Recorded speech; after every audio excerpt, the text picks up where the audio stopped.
Art. Welcome, welcome, one and all. We already have somebody here. Let's bring them on. But it looks like their camera's off. And they didn't put a... Oh, there he is. I cannot hear you. I don't know if that's my fault or your fault. Hold on, let me see here. Yeah, I'm not getting any audio on my end. That's because I muted my mic. that makes sense. Hey, Polska. Hey, so I'll be back in a second. I'm going to make the kiddo a bowl of ice cream real quick. Oh, can you bring me one too? It's going to be melted by the time it gets to you.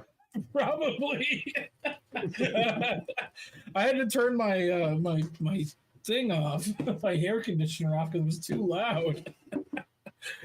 Lumberlock, welcome. Let's say hello to everybody. Cubing Speed's been here. Eric Zombro, welcome. Of course, Polska Bob. And already just said Lumberlock. And of course, the stupid Stream Elements bot is here as well to grace us with its presence. Everybody's just saying hi to each other. Okay, let's see if we can listen to another song from the guys from Power Glove. They have other songs. I was just starting to play the Batman. This is from their album Saturday Morning Apocalypse, and they have the Batman theme from the animated Batman series. Let me try adding a share screen here as well. Let's share that one. There we go. We go here.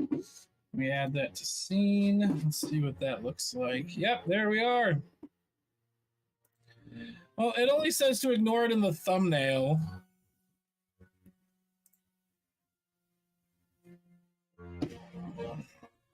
Oh, Bob, I've got something cool to show you here in a second. How do I turn this down?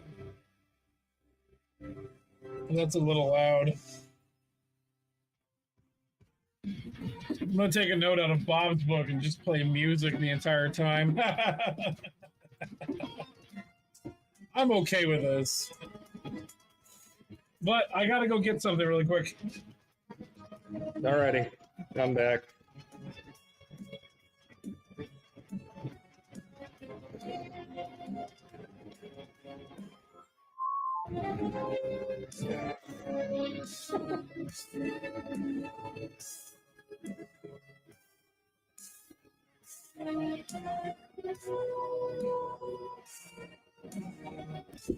Okay, give me a second. And I walked in just in time because after you said maybe I might stream, I When went did I outside say to that? walk the dog out. Oh, About an hour it's ago. it's out of the gilded thing. Yeah.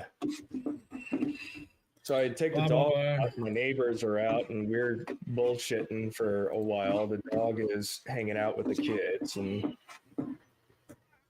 yeah. I come back in, and I'm like, oh, I see links up. Starting at 9. Oh, shit. I got to get my drink ready. Oh, I keep forgetting that you're like an hour behind me because it's like 10 o'clock here. I secretly going hard AF with this song. Yeah, and Lumberlock was correct. It is the 1997 Batman theme. But I was going to show this to Bob. I found the animated series. I believe everything in this album is animated TV shows. So let me pull this back up. I don't remember that, but it's been a long time since I've watched the animated series. So we've got the X-Men theme, the Pokemon theme, the Real Adventures of Johnny Quest, Nightmare Before Christmas, This Is Halloween, Batman. Doesn't say which Batman. These covers? Yes, they're covers by the band Power Glove. They also have so that's probably why I didn't recognize it off the bat. Oh yeah, it's not the actual theme song. It's like it is a cover. Okay, let's see. Bob says, I'm at the Ministry of Beer. Might be a good time to test Ninja on my phone. Definitely. Mm-hmm. Lumberlock says it's the Danny Elfman version. Yeah, okay, that makes sense. But I was going to show this to Bob. Let me get rid of my computer screen here. While I was at the bar today, found Jesus. I saw that. It's even more Jesus from Evil Twin Brewing, and it gets even better. If you look at the back, I don't know if you'll be able to see 12% by volume alcohol content. Nice. Not the highest ABV beer I've ever drank. The highest ABV beer I've ever drank was like 18. Oh, and guess who it is? It is the Minister of Beer himself. Hey, Bob. Hey, Sean. Hey, Ike. Yeah, the link works pretty good on the phone. Move around a bit so we can. Move the camera around a bit so we can see how. Okay, that's not playing too bad. That's not bad at all, even from our viewpoint, which is dumbed down resolution. Well, yeah, Sean's got the Sean's got the version where the pixels are the size of Lego. Yeah, the resolution is actually better on my phone. Well, yeah, because your phone's probably a lower resolution than your computer screen. Right. The other thing is, I think the next time we do another one of these tests, I have a way where we can have everybody see each other without having to go through the output from my OBS through the director. So it'll be where you can see everybody's cameras, like a direct feed from everybody's cameras. Okay.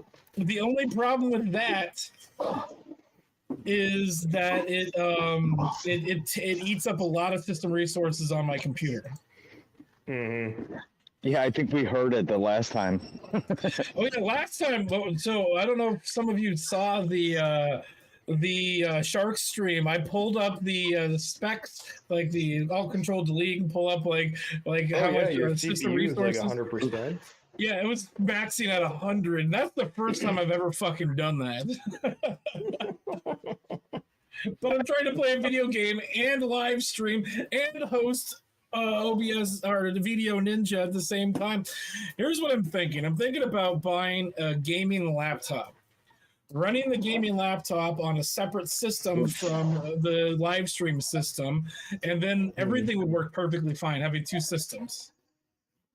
I think that's what a lot of big streamers do. There's their gaming laptop for strictly game, and then they have a specialty system that is catered to streaming. So, yes, lots of hardware, but no GPU that's needed for it, except for monitors and shit like that. Exactly. What's a gaming laptop run these days? I think the last time I bought one was probably 2016, 2017. I think I dropped a good like 1,300 on it. Because in America, please do not die. On my laptop, I just bought one for like just streaming and stuff like that. And it was only like 300, couple bucks. Oh yeah, Lumberlock says you're looking for a good one, easy 1,500. Yeah, so the one I had, was pretty decent, and unfortunately somebody spilled Not Your Father's root beer on it, and it stopped working for a while. I might be able to get it working again. I've had that Not Your Father's root beer. I used to drink that quite a bit. It's pretty good. My problem is good. Hey guys, I'm gonna jump out because they got music playing in here, so I don't want you to get copyright strikes. All right? Yeah, cool. The one thing. Here, let's just remove I know. Let's just remove it from the stream. Actually, I'm going to hang up on him here. Okay, because the interesting thing with this is if somebody's backstage, we can hear them, they can hear us, but anybody watching on YouTube can't hear it. Mm-hmm. Polska at a bar? Good luck, man. What was I saying? I was talking about something before Bob interrupted me. Gaming laptop and streaming PC. Oh. Yeah, I've lost it. I lost it. Or was it the not your father's root beer? That might have been what it was. Oh yeah, You no, said that's what I was something gonna about say. it spilling on something.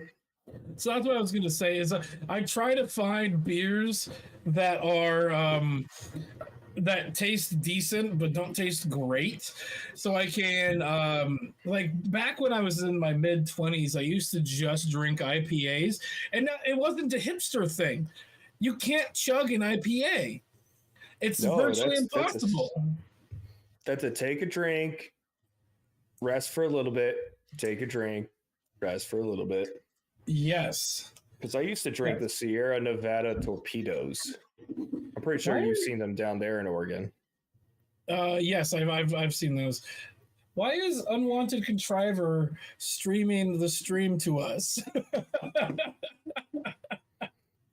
I don't know.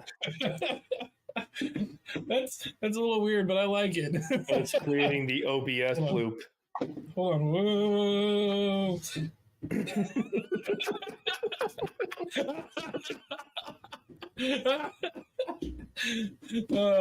Bob says, crap, I lost audio. Gaming laptops cost and gaming laptops cost, comma, and know your father's root beer. I don't. Okay. Homeless says hello to Bob. He's testing the lag. Okay, yeah. I'm gonna remove him from there until he gets back. I have 2 beers on my desk. Nope, that didn't get up there. There we go. What, Doggo? Are you mad because the cat's on the bed? It looks like it. Yeah, he is. What a dick. He's like, That's do what she something. said. He's like, do something, Dad. Oh no! Now the cat comes over. Don't make me put you out. Your dog has like issues with like needing attention. She is, yeah. She's a dog. Come here.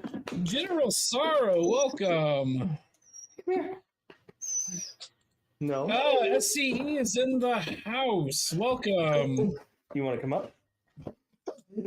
No. Ninja does fuck with earpiece audio levels. Yes, it does. But I'm thinking about something. We're probably going to use Ninja for a little bit. We're probably going to use this little creature a treat. I'll be right back. We will probably be using a Ninja for a little bit for some things, but I'm probably just going to get another subscription to StreamYard to make things a lot easier. Hey, Rusty, welcome. Oh, Contriver finally has an image that we can throw up. not like throw up, but throw up here. And I don't hear any audio from him, so just restored my audio. Sorry about that, Bob.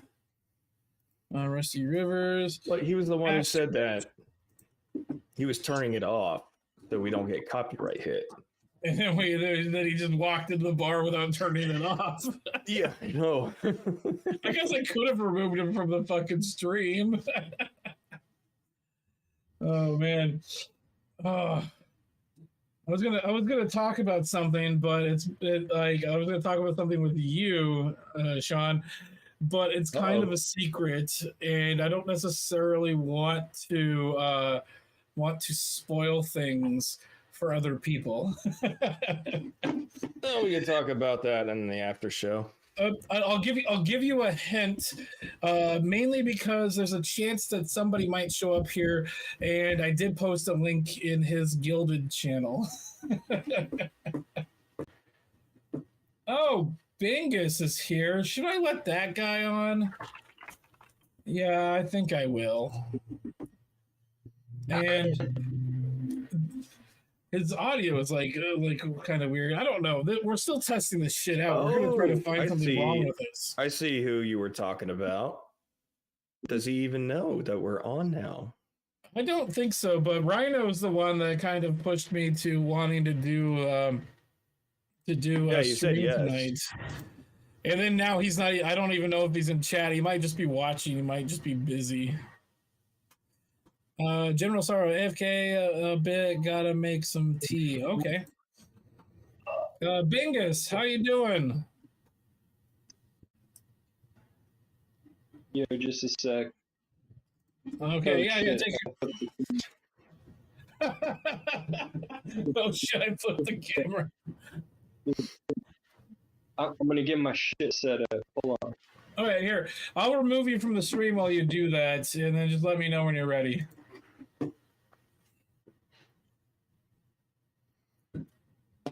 I really want to turn my AC on, but it's going to make a really terrible noise for everybody watching.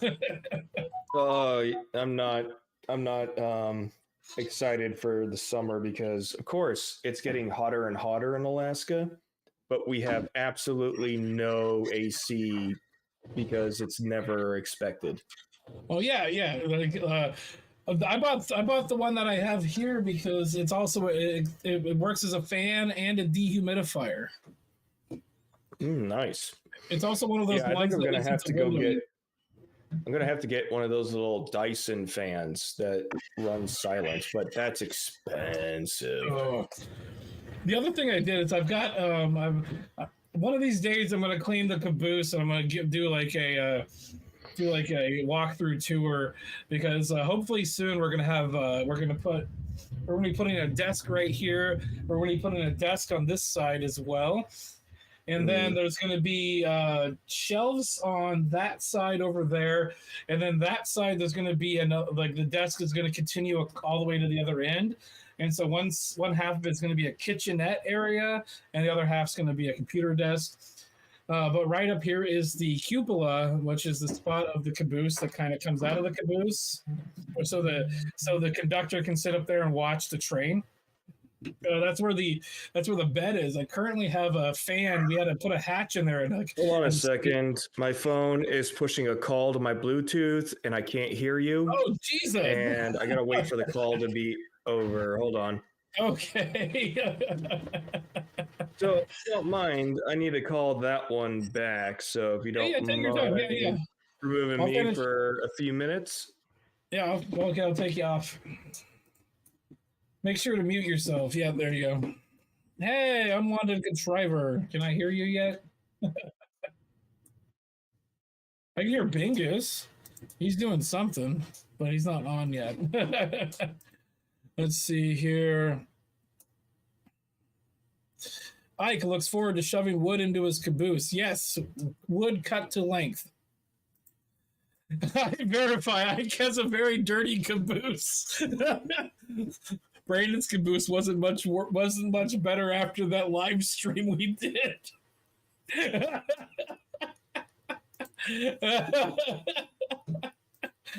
What am I, chopped liver? You had a flat today, Brandon? What? Fuck, I'm sorry. No road porn. Busiest week of work we have all year. Oh yeah, I forgot. Bob delivers flowers. And yes, Mother's Day was today. I had to go hang out with my crazy grandmother. I guess I didn't have to. I was obligated to. But we're here.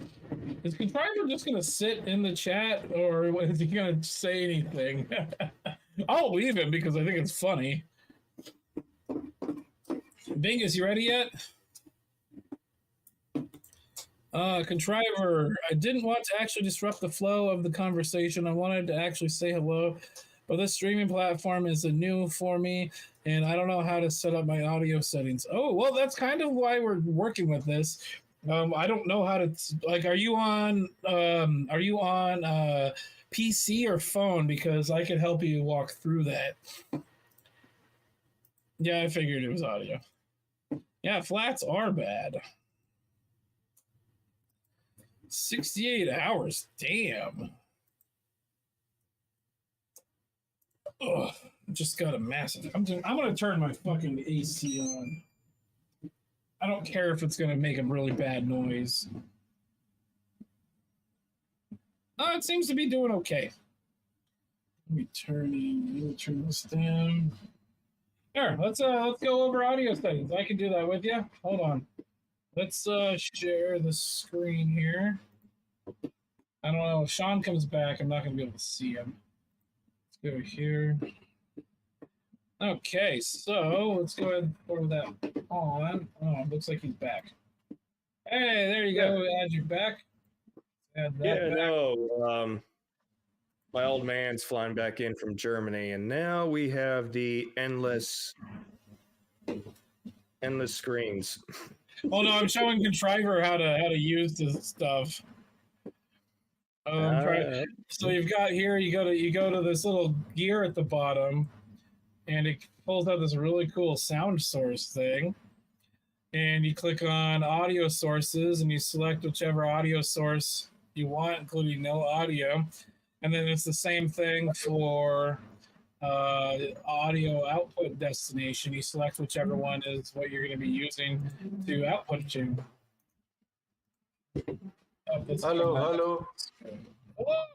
Hello. Hey, sounds like we got liftoff.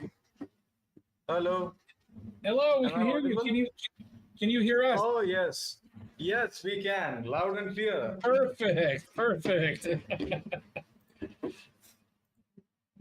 I mean, that is why I was so exasperated about, I am supposed to be the tech support, and I don't have any tech support. I used to, for about a year, I was tech support for Xbox Live, and I hated every minute of it. So, I mean, I am one of those virtuous people who have an American as a tech support. It's like, it's your turn now, fucker. Would you like to work at a call center, sir? No.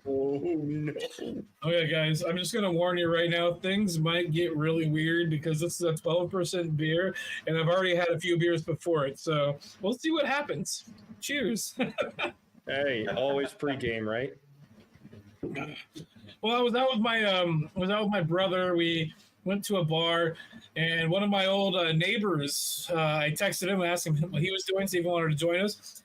He said no. He said to just come over to his place. So we stood in his garage and drank beers.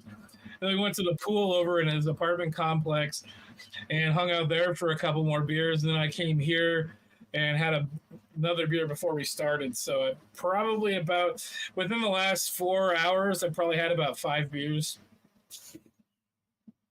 Oh, not bad.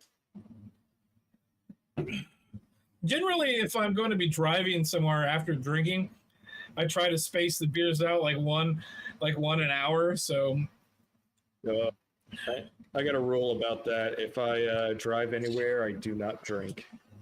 That's to keep my ass safe. Yes, I understand, and I'm going to say this: you should not drink and drive, ever. Oh yes, it is brutal. It's the do what Donnie don't does. I mean, it is one thing. I come from the school of thought where if you go out, you sneak a 20 inside your sock to make sure you have a cab ride home. That is a very valid point, but I'm pretty sure nobody wants a 20 out of my sock. That's probably worse than boob money. I mean, it is one thing, by the way, to have met with an accident or something, but imagine if you are on a motorcycle. Oh yeah, and you fell off. Oh yeah, your error is increased. If I had a motorcycle, I'd have no drinking and then driving rule because motorcycles are fucking scary. See, this is why I'm stone sober. Do you drive a motorcycle? Oh yes, I have. Nice. My main transport commute, the means of commuting is always a motorcycle, at least in the city. That's cool. That's really cool. Let's see here. That makes a lot of sense. You save on gas. You can go down the streets or the little corners that a car can't go. A little and if bit you need to run from the congested cops, ones. you can easily evade. A friend of mine, was like renting a house like at the top of this hill, just not too far from here, right across the street from Fire Station 69. Giggity.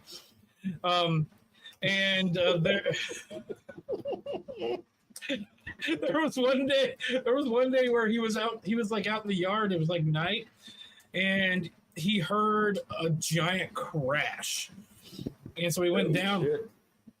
What had happened was this guy was trying to pass somebody on his motorcycle on a blind hill. In fact, they've put a sign up recently that says "Hill blocks view" or something like that.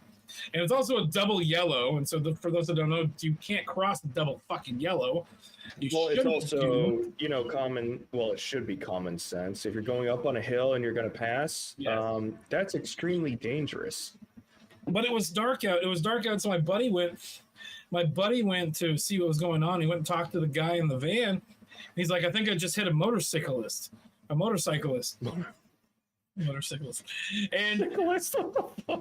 it turns out my buddy was standing at this guy's driver's side window, and then realized he was standing in something.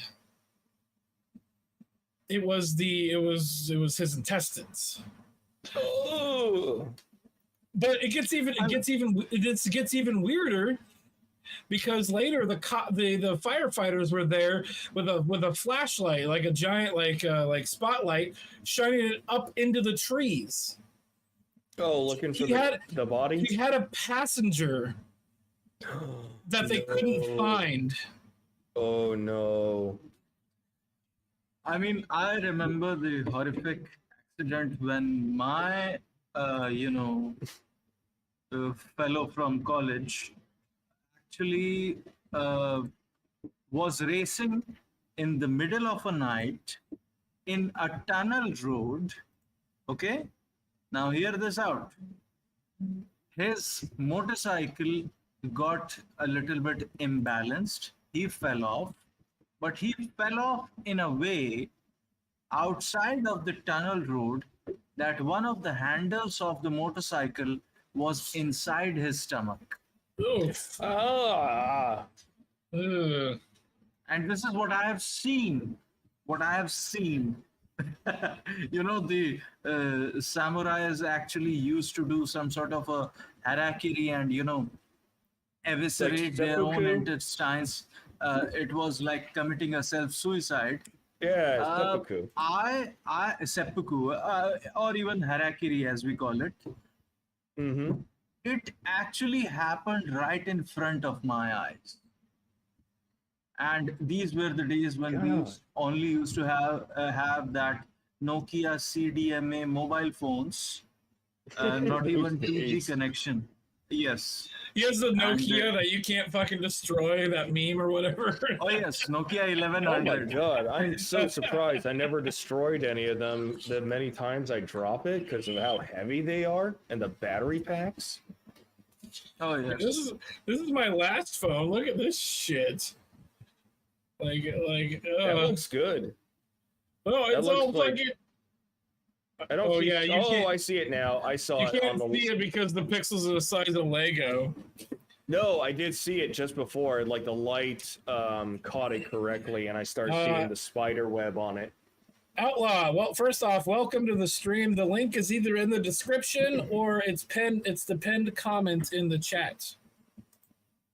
Or if you go to Gilded and Jimmy's Waffle World, it's there too. Yeah, they don't over in Rhino's stream, they don't title any of their fucking rooms very well. Like, what the hell does the birth of a monster mean? Oh, that was a specific one for Mando because he was doing his model stuff for 40K. Yeah. And then I posted a picture of the fucking alcoholic monster that I had. Did you? Yeah, I did. Oh, The first thing I golly. said is like the first thing I said is I don't Well, know if that's this a is the right recent place for one, this. and we got an announcement about it. Yeah, I see it now. The Beast. Yeah. Okay. Okay, I Hey, did don't not feel see. bad about it because we post stuff that's not exactly sub-channel appropriate Yeah. all the time. Also, welcome Sunflower. Just FYI, I was about to get there, but we were in the middle of a conversation. What's up? I just wanted to say regarding that, I just saw Rusty Rivers. Hello, Mr. Rusty.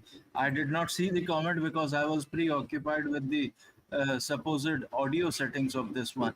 I was wrestling with that, so Oh, yeah. I could not see that. And hello, Mr. Rusty Rivers and Outlaw, my brother. Everyone is there. This is supposed to be the Video Ninja chat room, right? Okay. So, yes. But hey, Ike, where is Scott? I put this together, and I think he said he was busy. Okay. I don't. Yeah, so he's not necessarily here because of that. He also has to work early in the morning tomorrow because it's currently 10:30 our time, and he gets up at like 6. Okay. At least So he's like normal getting folk. 6 hours of sleep. What was it? So Friday night, I got like 4 hours of sleep. Holy shit!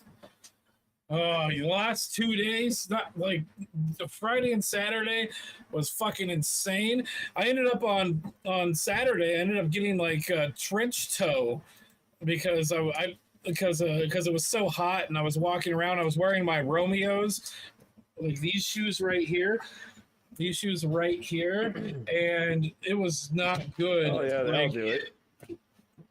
I walked almost 10 and a half miles in like a 6-hour period. And those? Yeah, Why? because I was okay. So let's backtrack. I'll tell a story if you want to hear it. Rewind. So, my dad is or used to be the guy. Oh, he dropped. Huh. Yeah. My dad used to be the guy that was one of the figureheads or the person that put together and ran the largest historic vehicle auction this side of the Mississippi. Oh, And cool. when I say historic vehicles, I mean horse-drawn vehicles. Oh, okay. So wagons. I almost thought we were talking about maybe 1920s to 50s vehicles. No. There was Horse-drawn carriages. That's kind of cool. There was a wagon that sold for almost $3,000. That was like a miniature box wagon that was in the Chicago World's Fair. What, back in the early 1900s? Yeah, I think it might have been 1890s. I'm looking this up. Somebody from Chicago might know. Sunflower and Bob are in here. Yeah. Oh, by the way, hi, Sunflowers. Chicago World's Fair. This one says 1933. Ah, Yeah, but no, that's been going hold on for like over 100 years. No, so I've got this one, the World's Columbian Exposition. This one says 1893.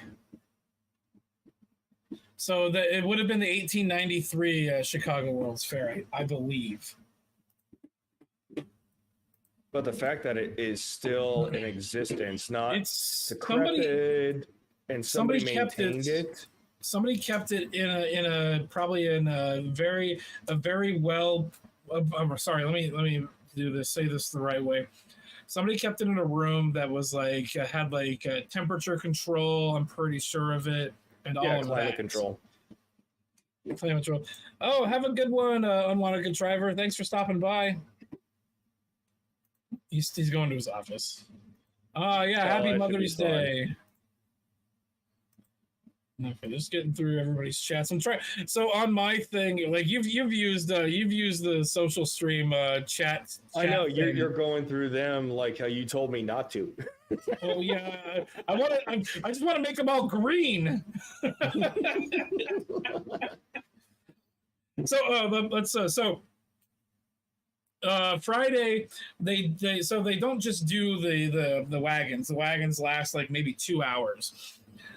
So Friday they did the equipment auction. So they had a bunch of stuff outside in an outside arena at the fairgrounds. It's the Yamhill County Fairgrounds, and so they had like other like farming equipment, like horse-drawn farming equipment, probably like wagon tongues, buggy seats, wagon springs, fellows, and that kind of stuff. Okay. Oh, and Sunflower has a very good question, and I've got an answer for that one. Yes, there was one Amish wagon, and my dad bought it.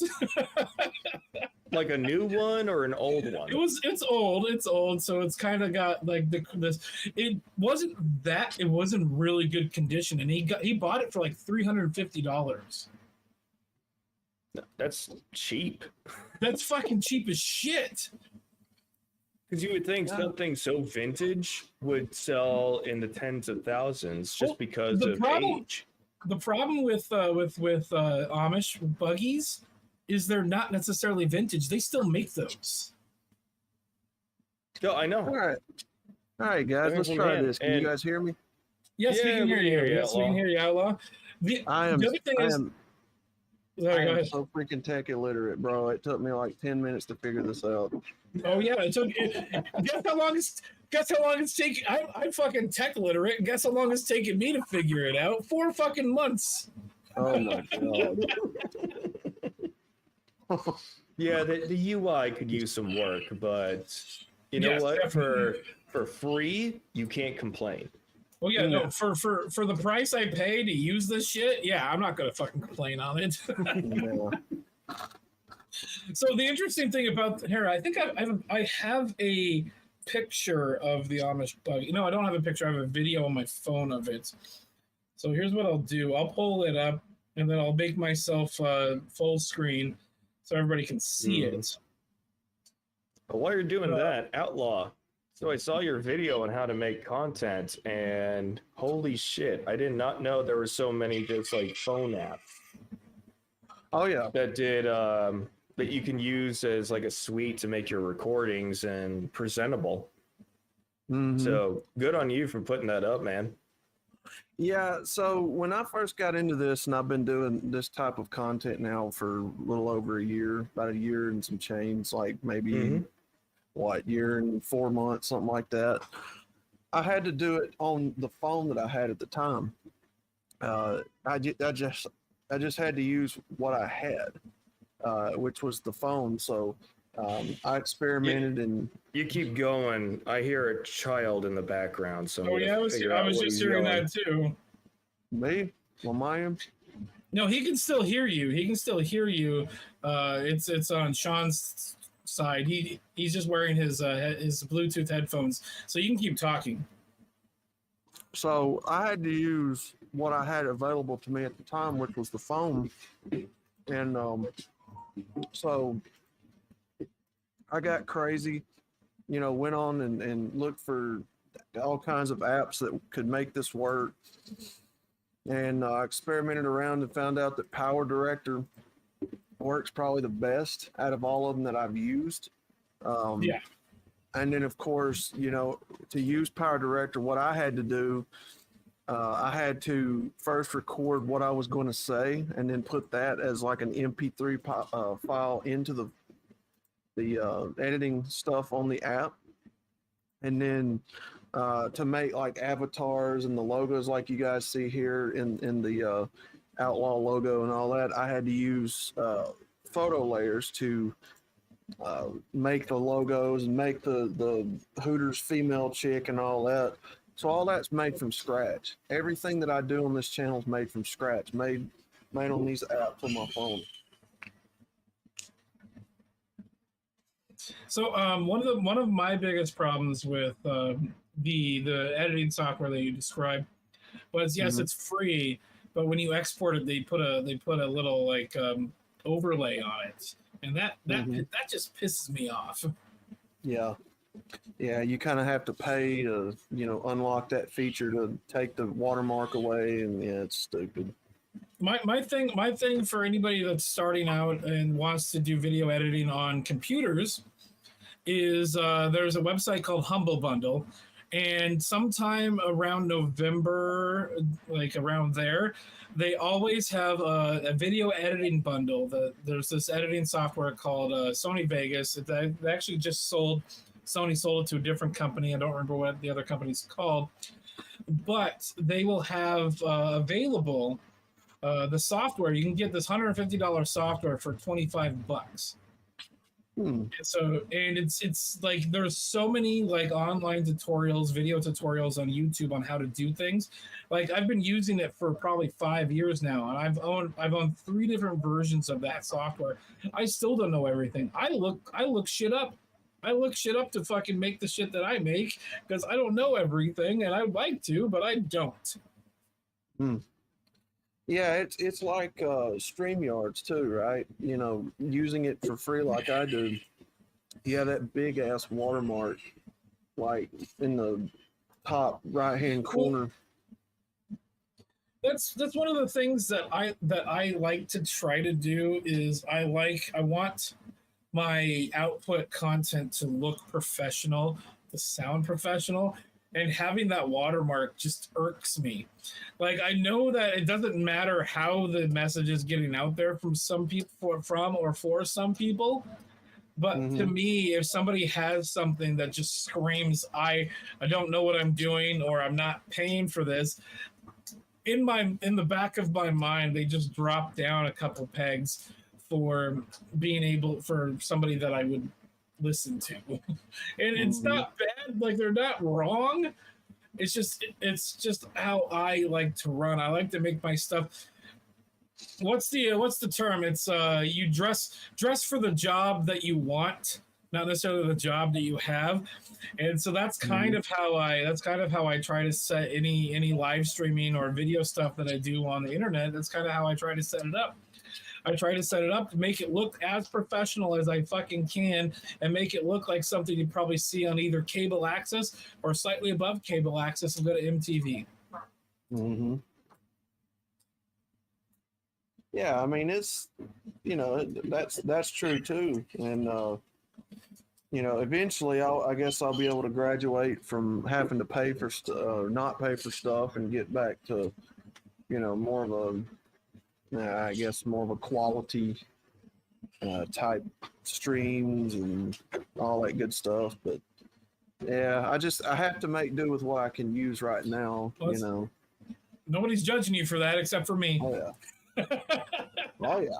And I'm not even really judging you for that. Oh no, you're good, brother. I know. But yeah, it's I agree. It is. It does make it look more professional.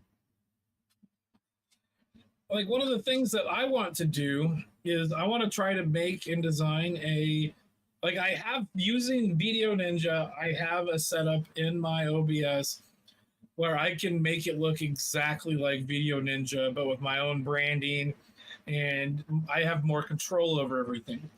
The problem with that is I can't just have people join like we're doing tonight.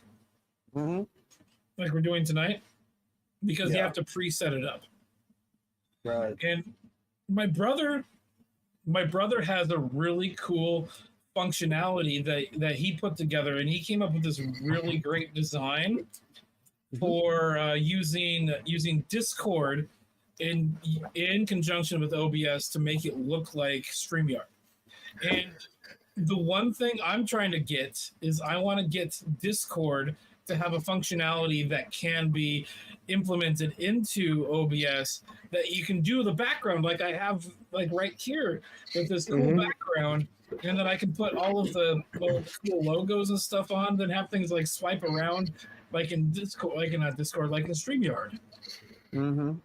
I do know of a streamer who uses his Discord voice chat to broadcast voice across, but that's just strictly voice. You only see it inside Discord, but when it broadcasts to YouTube, you're only hearing it. You're not going to get an audio, or not an audio. You're not going to get a video feed.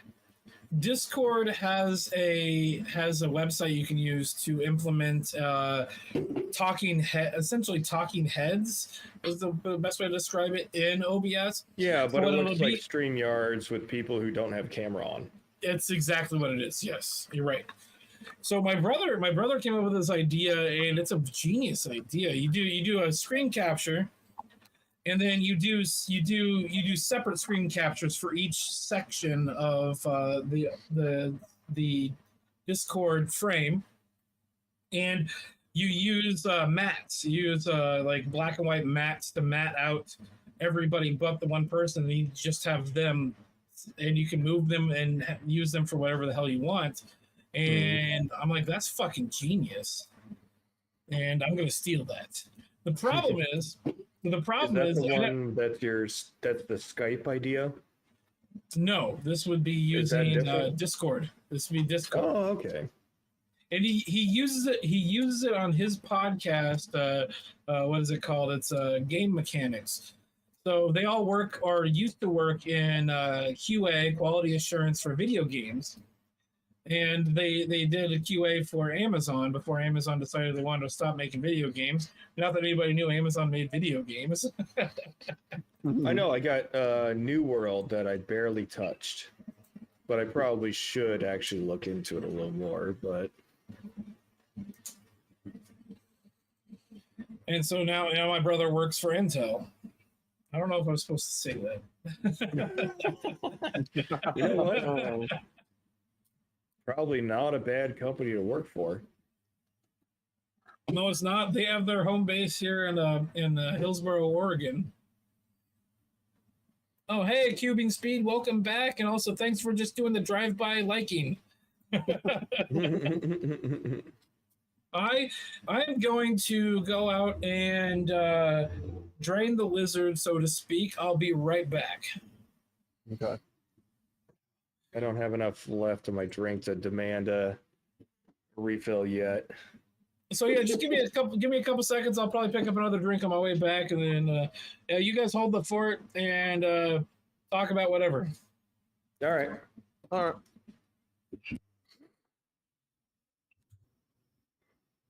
So yeah, I've been checking out your videos, Outlaw. Appreciate that. Well, I kind of forgot that you had a channel. Yeah. And many times as we talked, I didn't really understand they had a channel until Rhino brought up the video that that same video we were talking about. Mm-hmm. And I was like, oh, go check out Outlaw. Yeah. He's doing the Lord's work. Oh yeah. Well, I've had a few people in the community that, didn't know that I did content until they went over and checked the channel out. I guess that's happened probably 2 or 3 other times since I've been a creator. I've never heard you shell out your channel either at the same time. Not that I can remember, but we're usually intoxicated when we get on stream. Yeah, I for some reason I still have a bad habit about not shilling out like when I do live streams or stuff like that. I need to get better at that personally, but I've always had the philosophy I don't really like to brag, like I'm just a guy on here making content, if that makes sense, Yeah, you're not trying to force growth. If somebody will look at you, that's more organic growth. Right. And organic growth means you probably have better view to sub ratio. Because usually if you can get 10% of your subs, you're doing fine. But that's like big channel kind of type of ratios. But anytime you get like views that overcome your sub count, usually means it was a great video. And we don't have to rely on the thumbs up, thumbs down ratio anymore. Right. Well, I've always been a proponent of smaller channels because, and I talked like this with True Blood and them one night in their streams. I like the smaller content creator subscriber relationship for me personally because I feel more connected with the people that listen. Like we're more like a one-on-one basis, like we're all friends and all that. You know, to me, it's like you kind of lose that. The bigger you get, the more subscribers you get. You kind of get like lost in the number of people coming in. So I like the smaller. You like the engagement. Yeah, the smaller creators, you have a better chance of being able to have more access to them, and they are more likely to interact with you, and not necessarily a personal way, but like in a way where it's more personable. Yeah. Well, that's why people like watching streams, because they have the opportunity to interact with the broadcaster or the broadcasting panel. Yes. And that's what I found recently in the last year, especially since I jumped on to a lot of these other streams. I went from a guy who would talk and chat to being a participant in a story to now being a recurring guest on a lot of different channels now. And that's all within a few months. Oh, yeah. It's weird. In October. And I'm an introvert too, so this is weird for me. me too. I hate crowds. I hate people. But it's like I have a different reason to hate crowds. When you're in a city of 13 million people who want to kill you, yeah, you don't like big crowds of people IRL anymore. Was that a military reference? Yeah, no, I deployed to Baghdad twice. Oh wow. Well, my dad has a fear of dumpster fires for a different reason. Oh man. Yeah, I take the Joel Osteen approach when it comes to content creation. You know, you can't tell me that he knows each and every one of his people in his congregation. There's no way he knows them all on one-on-one basis. Now, is it possible? That's impossible depending on the amount of people that are there. Right. Is it possible? I mean, maybe if he dedicated himself to doing it, but you lose your audience the bigger that they get, the ability for one man to be able to connect with that many people. So, you know, I gotta keep it small. And plus, I've learned in the year that I've been doing this, you get a lot more organic like conversation, like a lot more real conversation out of smaller channels. People are just more real the smaller that they are, right? Well, I think there comes a point when a creator gets large enough that they have to cut people off. I don't know how they feel about that. I would imagine, I mean, I don't really create content, but I do imagine that if I did and there came a point where I can't interact with several thousand people like I would want to, like what a lot of smaller channels have the ability to do, that sucks. Or you have to do something as create a generic message and replies. Right. And it doesn't feel authentic anymore. Exactly. It's better to ignore those messages than to give an auto reply. Yeah. Speaking of messages and talking to people, JLM, welcome to chat. And he has a question for Sean that says, Sean St. George, did my email to you arrive? You know what? He mentioned that, I think maybe on Friday. Let me look up my Gmail. JLM, if you can, put the subject in so I can look for it, because I tried looking for it earlier. I couldn't find it, so I don't know if that went into my spam or if maybe I just didn't really put the the addressee to your name. So if you give me the subject line, I can look that up. It might have come in under like because a lot of people put their real name in. It might have come in like that, and who knows what the email address could have been. Well, he's subbed to me too, so he probably knows how to find my email address. I think I'm gonna put Scott in charge of answering emails for me, or for the stream, or for the channel at least, because I have a backlog of emails, and Corey Slater is pissed at me for not getting to his email, but literally I haven't had a chance to sit down and do any of that since I did my live stream where I gave a bunch of shit away. And I haven't even got a chance to make the stuff that I gave away other than the knife. And the person that won the knife, I can't even fucking send it to them. Oh, because they were international, right?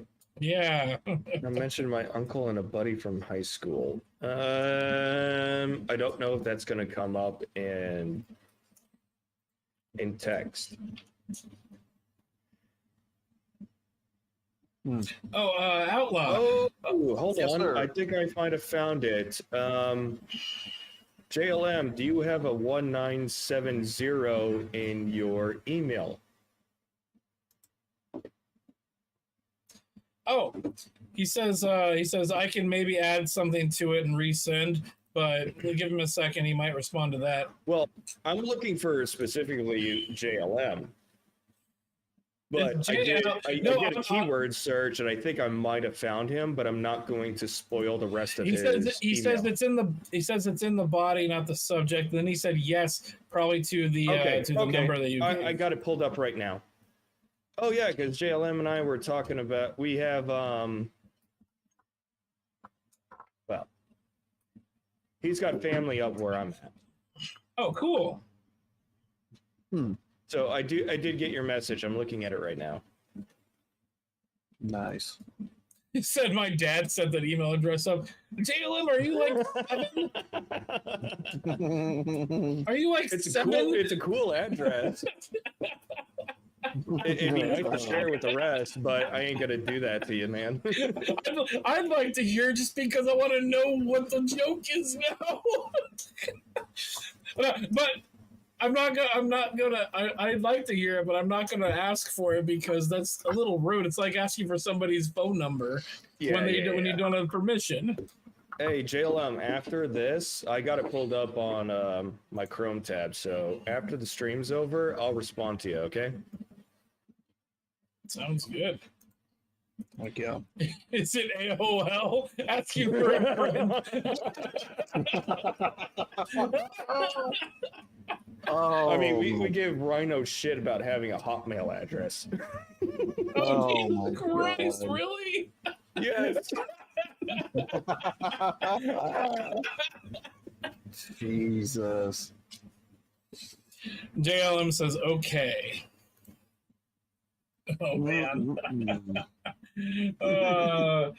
not. So I was trying to talk to Outlaw just real quick. I'm not gonna be in state next Friday, so I think my twin brother is gonna take over for me on the show Friday night. Okay. What I might do is I think I'm gonna be in Utah. I'm gonna be in Huntsville, Utah. I think they're about an hour ahead of me. I think they're in a different time zone. If you stop by St. George, Utah, remind them that's my fucking town. Oh, man. I'll pick up a postcard and send you a postcard. Oh, nice.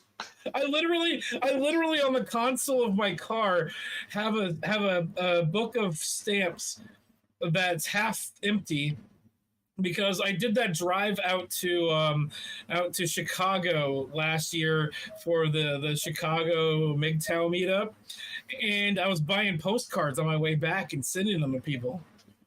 Oh, nice. Okay, so General Sorrow says, I still have my AOL email, though I rarely even look at it. JLM says, I tried contacting Saunders. Those mails failed to go through. I don't think anybody can get in contact with Saunders. I don't even think I got his email, and I sent him one earlier because he wanted me and him to do something for Diablo 4 because they got free weekend this weekend. Oh. Mm-hmm. And I did play a little bit of it, and, well, it ain't bad. But it's a new Diablo game. But yeah, it's a new Diablo game, and of course you got to be online to play, even though you're doing single player. And hey, Saunders and I agree. Diablo went downhill when they decided to cater to the online play and the consoles. Yes, Diablo was good when it was single player. Also, Activision can suck my dick.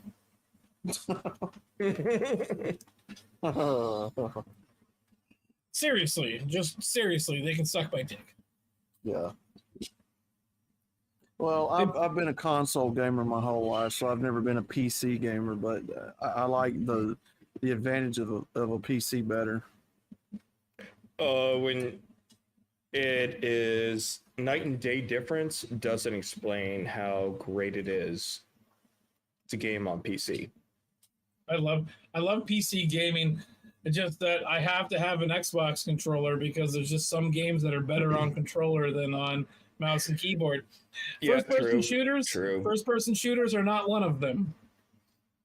No, because you got much more control with a mouse and keyboard. But like short game is definitely better with a controller. Mm-hmm. Yep. Even Grand Theft Auto, I found, was better with a controller versus PC. Hogwarts Legacy. I tried both controller and mouse and keyboard. I liked it on the controller a lot better.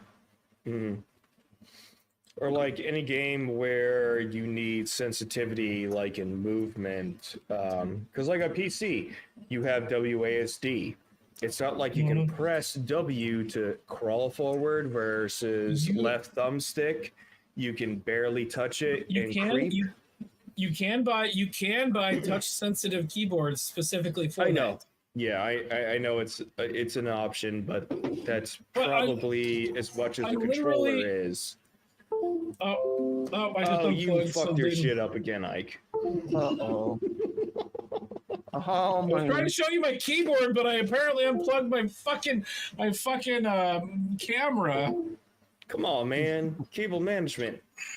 Do you think I have that? I live in a fucking caboose. We're experiencing technical difficulties at this time. Please stand by. You know what? We need a MGTOW. We need an outlaw sponsor spot at this moment. Yes. Well, while we wait on Ike's technical difficulties here, ladies and gentlemen, let's take a moment to appreciate and download Raid Shadow Legends. Yes, that's right. Now, for a limited time only, not only can you get the hamster skin, get the hammer skin, but now you can get yours truly the outlaw skin by putting in the special code Orange Shorts MGTOW for a special outlaw skin. Not only do you get the outlaw skin, but you get the dual sawn-off shotguns for added extra 50% bonus damage in the game.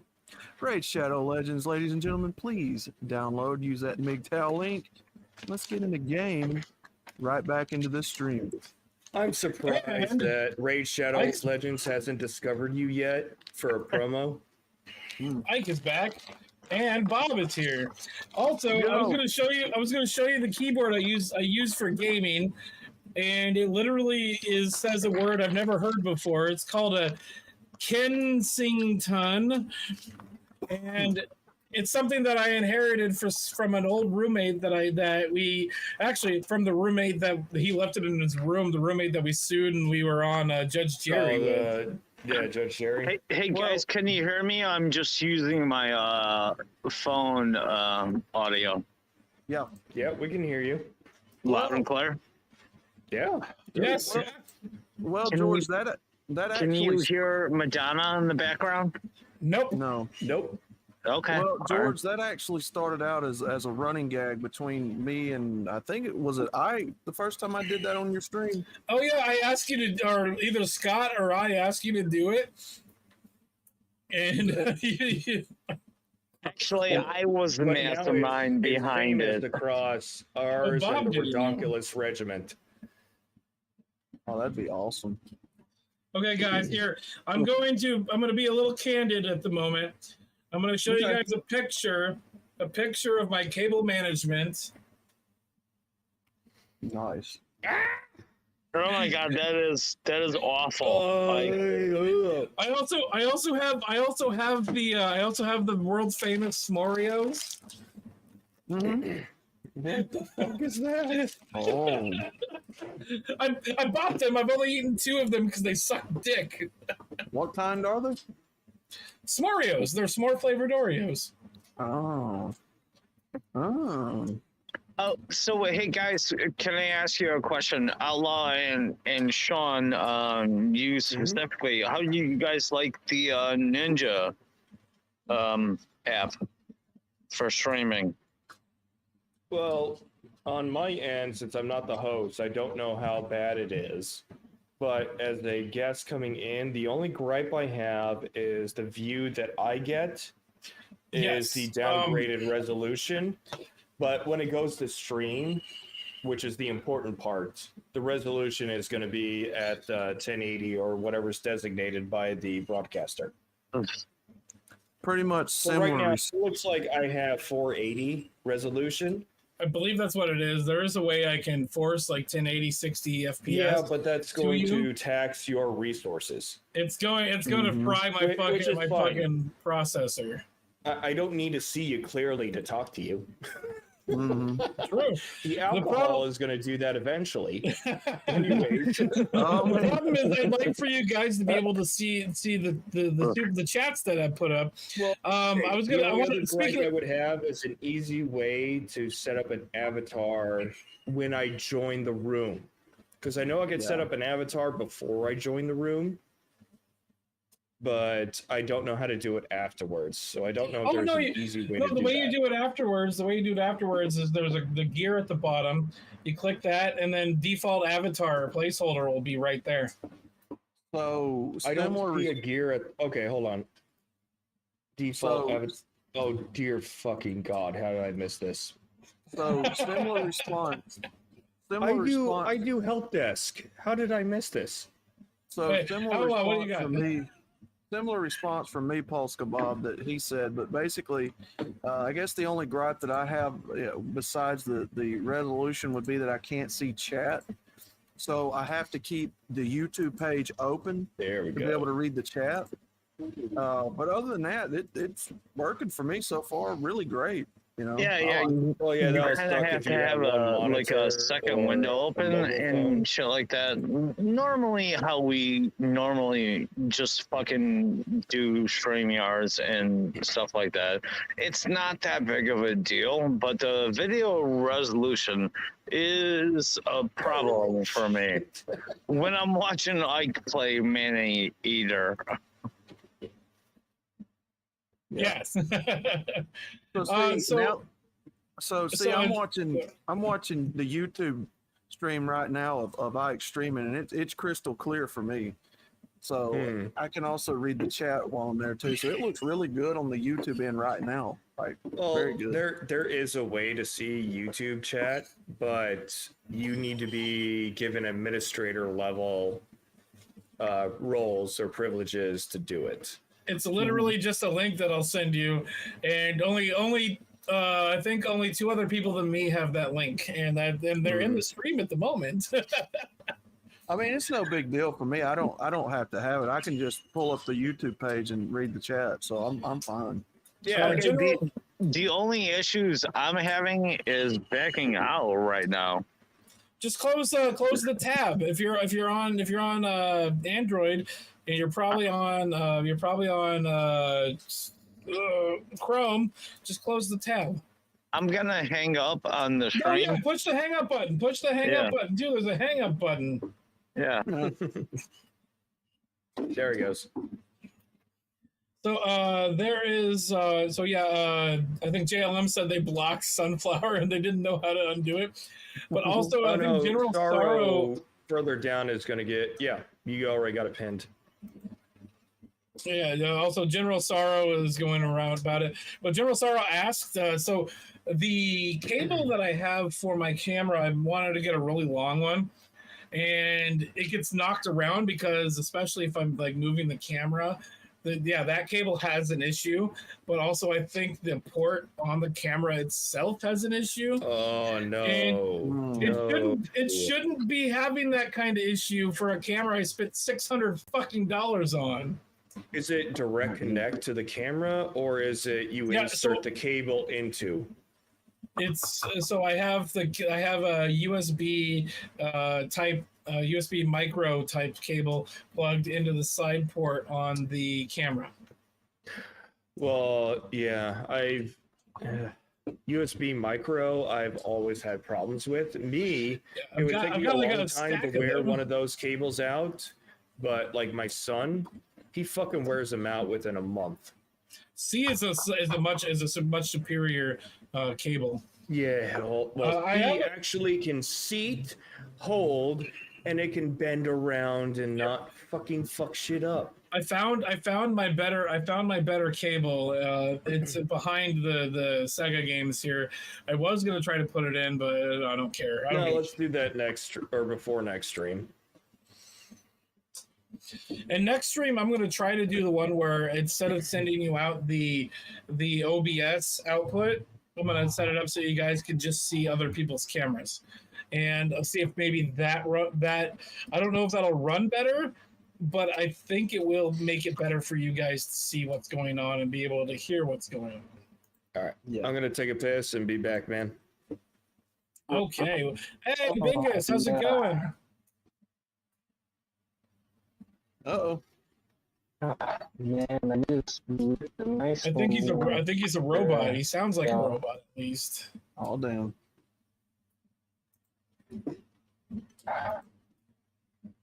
I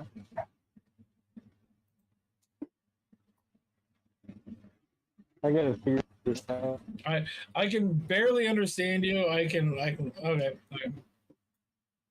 Oh, he dropped. Hold on, give me a second. So on my back end here, it gives me information about video packets, and his video packets was red. So I think it might be a connection issue for him.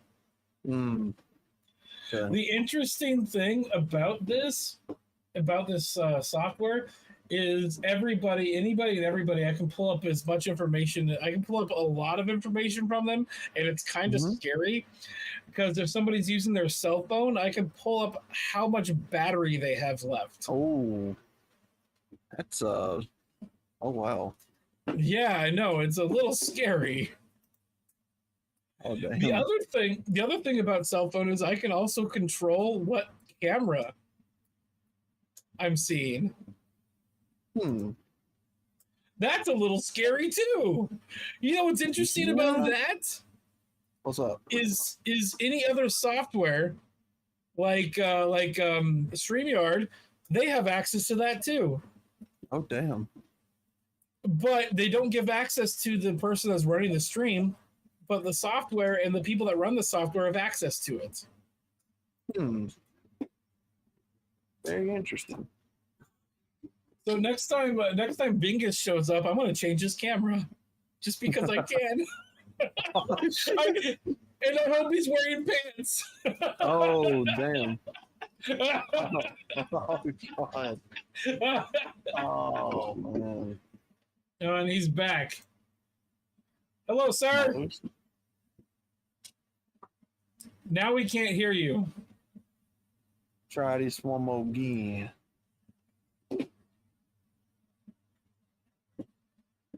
Here, let's see if I can do this. Let's see if I can do this without it. Let's see if I can do this. Oh, it had issues. It didn't like that. Oh, I can request it. Okay, so I can't actually change it. It just asks me to request it. So we can't hear you, but we can see you. You can just maybe do like sign language.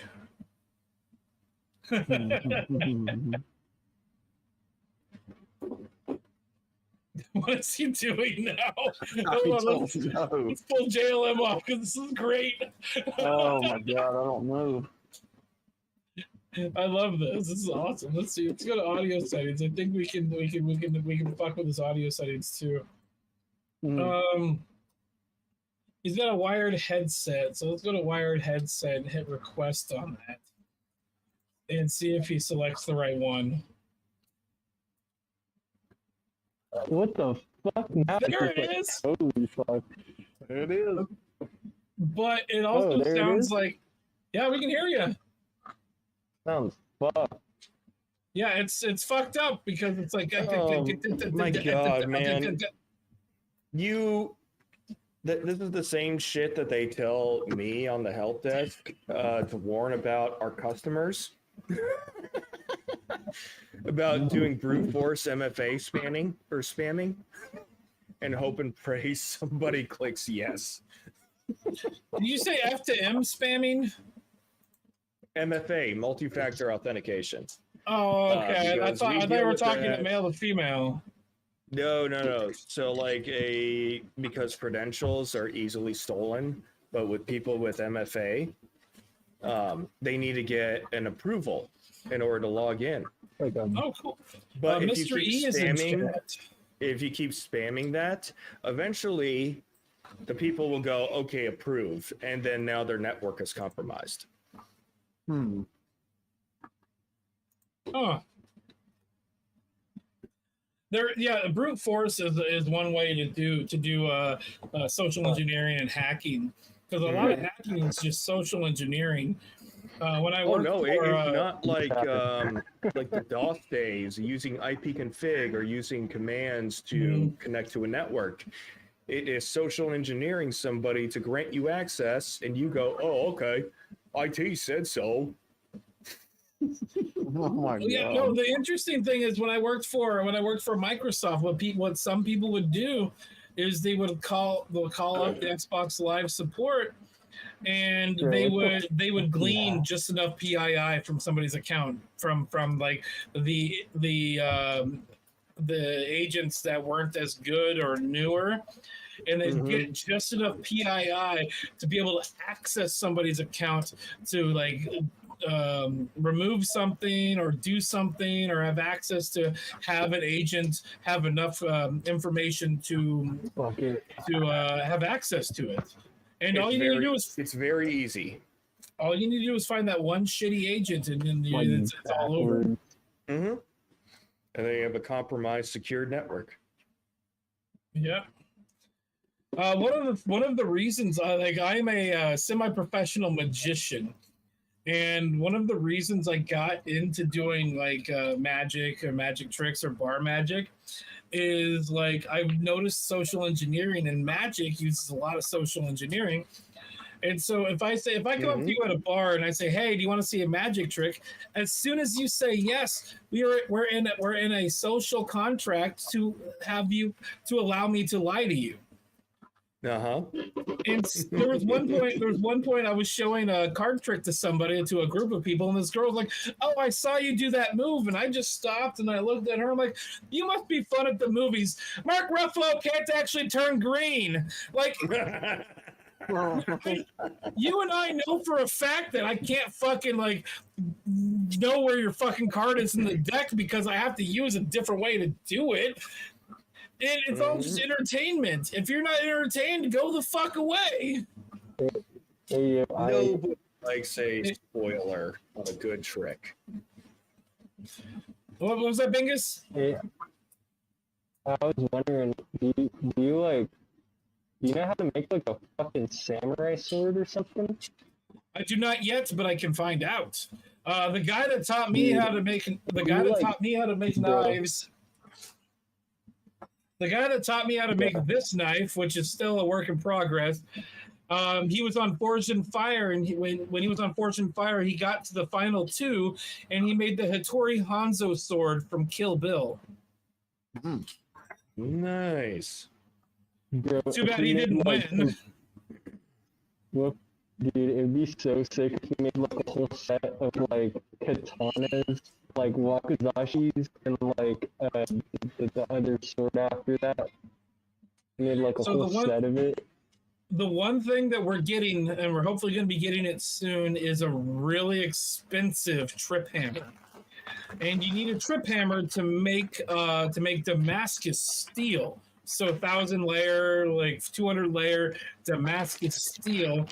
You usually want to use a trip hammer to make, mainly because it's a lot of fucking hammering, and your arm will be dead in the first 3 hours. Is that like using recussive force to do a couple more strikes on a single strike? So what a trip hammer is it's a giant piece of metal that's on a rotating thing, And what you do is you take your metal and you hold it like this, and you push on a pedal, and it goes. Oh, okay. So it's industrial equipment. Yes, and Not the one, like, the one that we're what is getting, it? the one that we're potentially getting, you have to build a foundation underneath it because you're gonna destroy whatever the fuck you put it on because of that. It's that powerful. Yeah, because it's a huge fucking drill press. Or not a It's drill not a press, drill but press. it's a huge press. Yeah, it's a hammer, power hammer. Yeah. Yeah. Mm-hmm. So the guy, Tristan, the guy that look him up. His name is Tristan Nguyen. He was on Forged in Fire. I think he was on Forged in Fire season 4. And he's kind of a cocky kid in that episode. In fact, he told me, he's like, if you watch the episode, just skip through the parts where I'm talking because I don't know what the fuck I'm saying. Probably because the producer's trying to tell Did I him feel that? to build up his character Yes. or yes. talk shit. Hell yeah. Because it makes for good TV. It does. Because quiet, stoic types are not good TV. Unless they're the designed villain. So I would like to know if a particular type of sword is capable, if you're capable of making it. You ever watch Gundam Wing? I hate anime. Oh. Well, if you get a chance, look up Gundam 04 Sandrock, and it has a particular set of two swords that it uses in the anime that has a arch curve in the middle of the blade. Oh, I don't know what the technical term for those are, like shuttles. I don't know, but I would love, if I ever learned blacksmithing, I would love to learn how to make one of those. Which Gundam is that? Gundam 04 Sandrock. Yeah, I'm more familiar with the Golden Age and what came after that, and then the Blood Orphans, because Blood Orphans was awesome. It should never have been part of the Gundam series. The Iron Blood Orphans. It's great. Yeah, the Blood Orphans franchise or series. Yeah. That alone, yeah. What is it? Call of Duty: The Infinite War.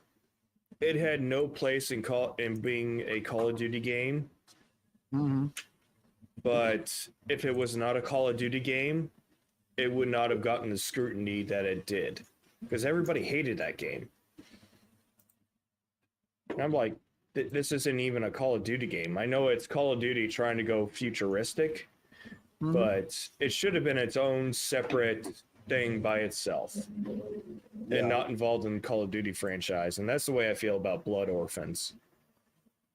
Yeah, I've seen a few episodes. Yeah, that's okay. So that's Sandrock Custom. That's from the movie. It's going to be the basic Gundam 04 Sandrock. So is that similar? Is this like a similar blade that you're looking for, or? Not quite. It's the regular Gundam 04. That's if you can pull it up, you can put it inside private chat. Like if you can get a URL, you can send in private chat and we can bring it up. Okay. All right, give me 1 second here. Oh, okay. I think this might be the one. Hold on. I got this. Give me a second. Let's add this. What about that one? Let me check it. Yes. That's it. Oh, so just regular curb blades. Exactly. It has a technical most name. curb blades have a longer straight edge, or a longer straight, and then they curve. If I'm not mistaken. It's got a name like shuttles, but I don't know. I can't. Well, the Roman army used to have a similar thing, but it was a slant instead of a curve because they would use it to stab over shields and come back. I don't remember the name of that Oh, specific shit. sword though. Hmm. That's a gladius, but I think a gladius is a straight blade. How difficult would that be to make something like that? Are you talking about a knife? Or... Something like No, that. we're talking about a sword. A blade with a curved blade like that. That actually probably wouldn't be that hard to do. Because I would love to have a replica of that, but like as a full human scale, like you could hold it like I mean, because it just looks like a sickle. So the best way to do it would be to have it laser cut out. Have it laser cut out, and so what it would be is it wouldn't be a functional sword. It'd just be a display sword, like a prop. Yeah. And so the best way I would do is get sheet metal, or get some like sheet metal the right thickness, cut it out to the design you want, and then shape it to the have like the curve of the blade, not the curve, but the because the blade's probably gonna go down, have like a peak at one point and go down on the either side or one side, kind of shape that. Would probably be the best way to do it. Okay. But also, I've never done this before, so that's just how I would do it. There's probably a better way to do it. I'd have to ask somebody.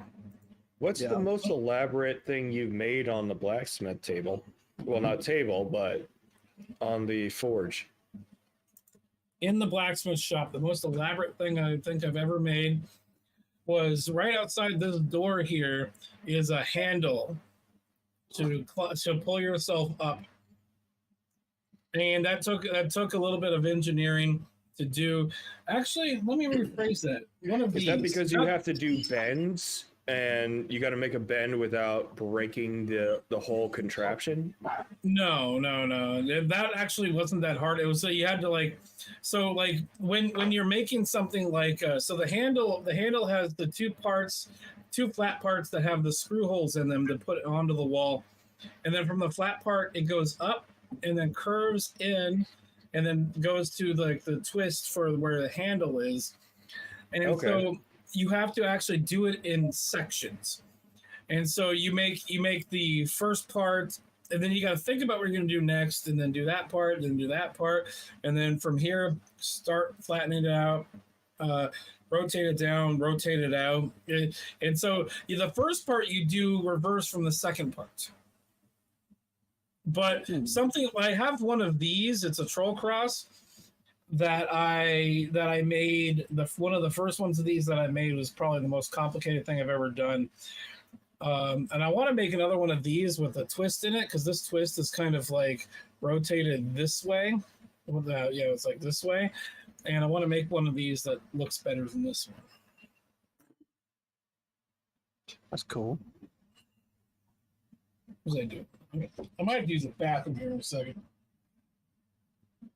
See, I want to get into 3D printing too, because at some point I want to make a 3D avatar of my avatars from the channel. Wait, so what I was describing earlier was either a Gurkha or a Kukri blade, where it has a slant.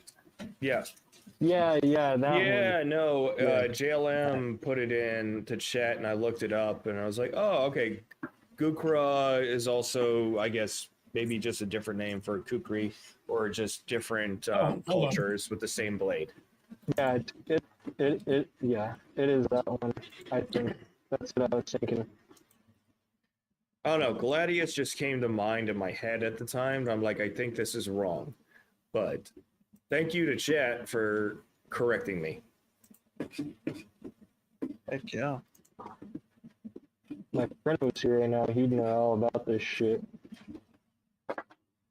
Well, that particular blade on that Gundam has a name. Like, I've seen somebody call it a particular name before. I just can't remember what it's called. It's got a... I think it's might be the same type of blade, but a different name in another culture. Another language.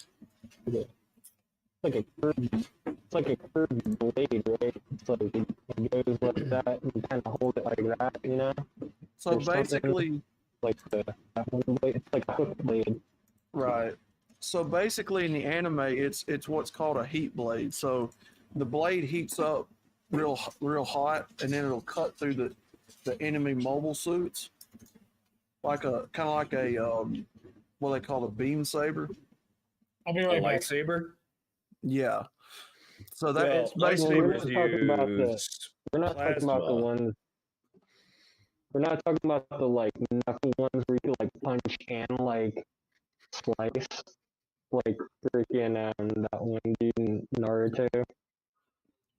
his Oh, like- the oh god, that actually came up in the search that I did. in the Forgot his anime. name. In the Not anime, kunai. he's got Is an that what it attack. is? Kunai knife? Let me No, look not that up. kunai. No, it's like there's this one dude that just uses like straight knuckles, and then there's just a blade coming out the side. You know what's his name? Fuck, I'm a brain fart. Yeah, I'm not sure either. Whatever the hell. Fuck, he's like one of the mains.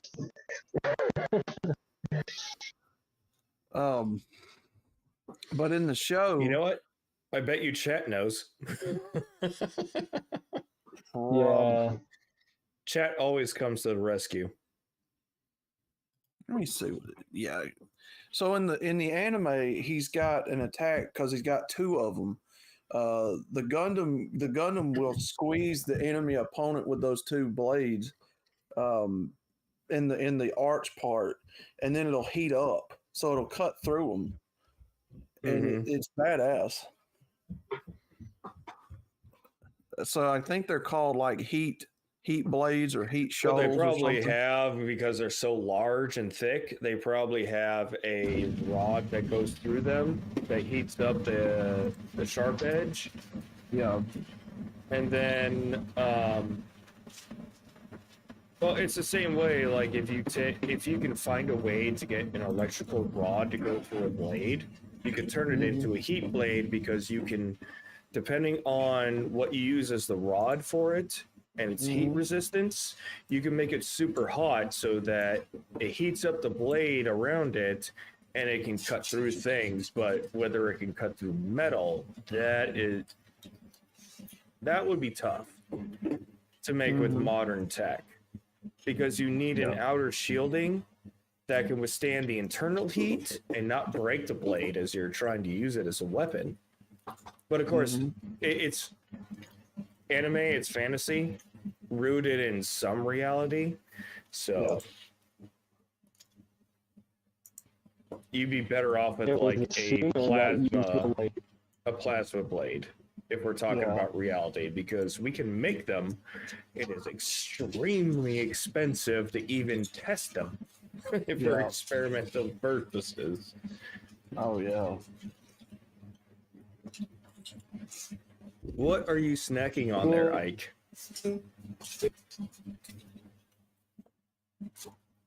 Oh, Cheez-Its.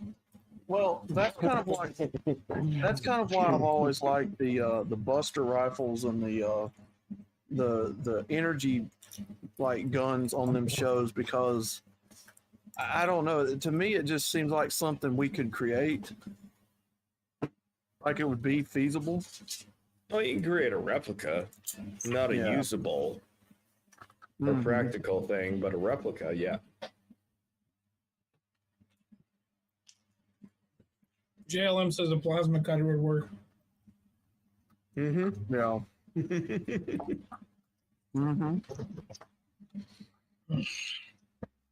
Right now with what we're doing, I'm utilizing about 60% of my CPU. That's not bad for four guests, or three guests, one host. And running OBS. Because OBS is kind of a hog, and it says OBS is using about 12% of my CPU. No, that's not bad. You know what's really interesting? It's only Did you try to clear everything that you could clear before you started stream, or just regular stuff? No, I didn't. Everything that's running is running. There's probably bloatware you can trim off, but that's pretty good. The other thing is, I'm only using maybe about a quarter of my memory, of my RAM, because I've got But like you 64. have a shitload of RAM though. I've got 64 gigs of RAM in this thing. More than I need. Well, it's definitely more than gaming, and I don't know. Does streaming eat a lot of RAM? I can see how it's hard on the CPU, but I don't know about RAM. Right now, I've got 18 gigabytes of RAM being used.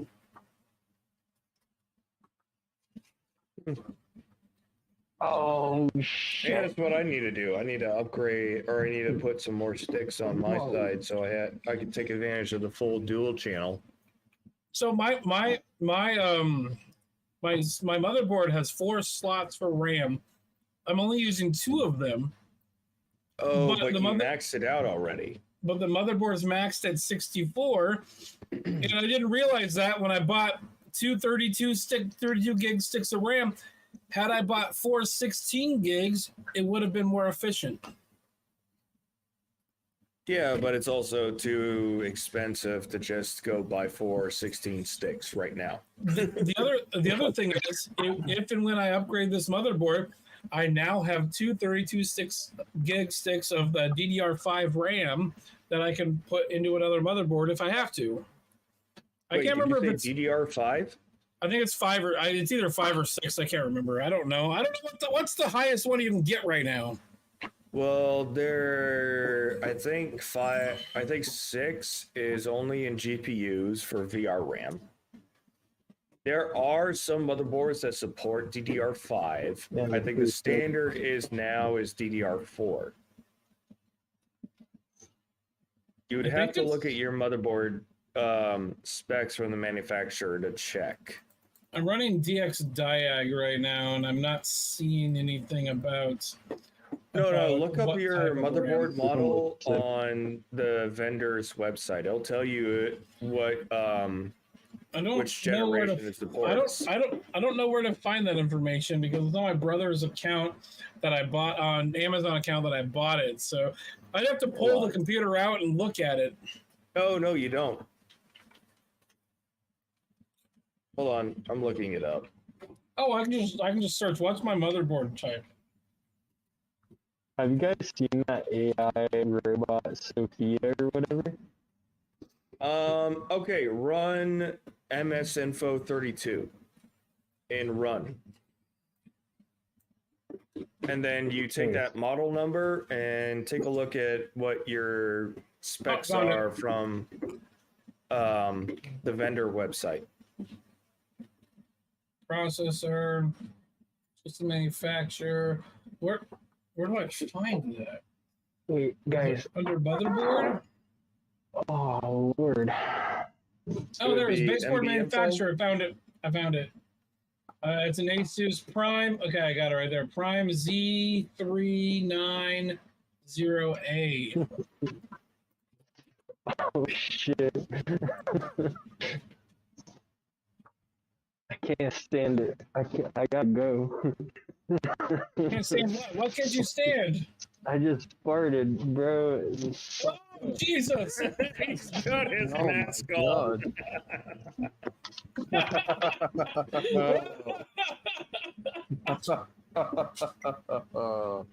Oh shit. Oh my god. Okay, specs. Where the fuck are my specs? There we are, specs. Overview. Cooler design. DDR4.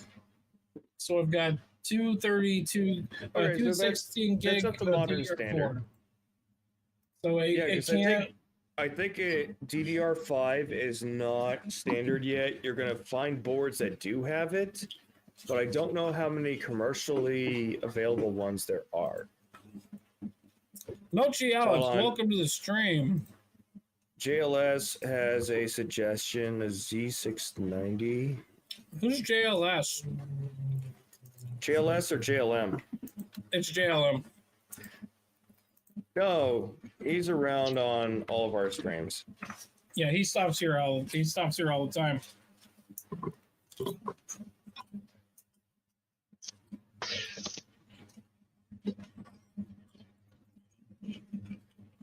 I like that he's using a phone and he's using a wired connection, and you can see the cable going in front of the camera.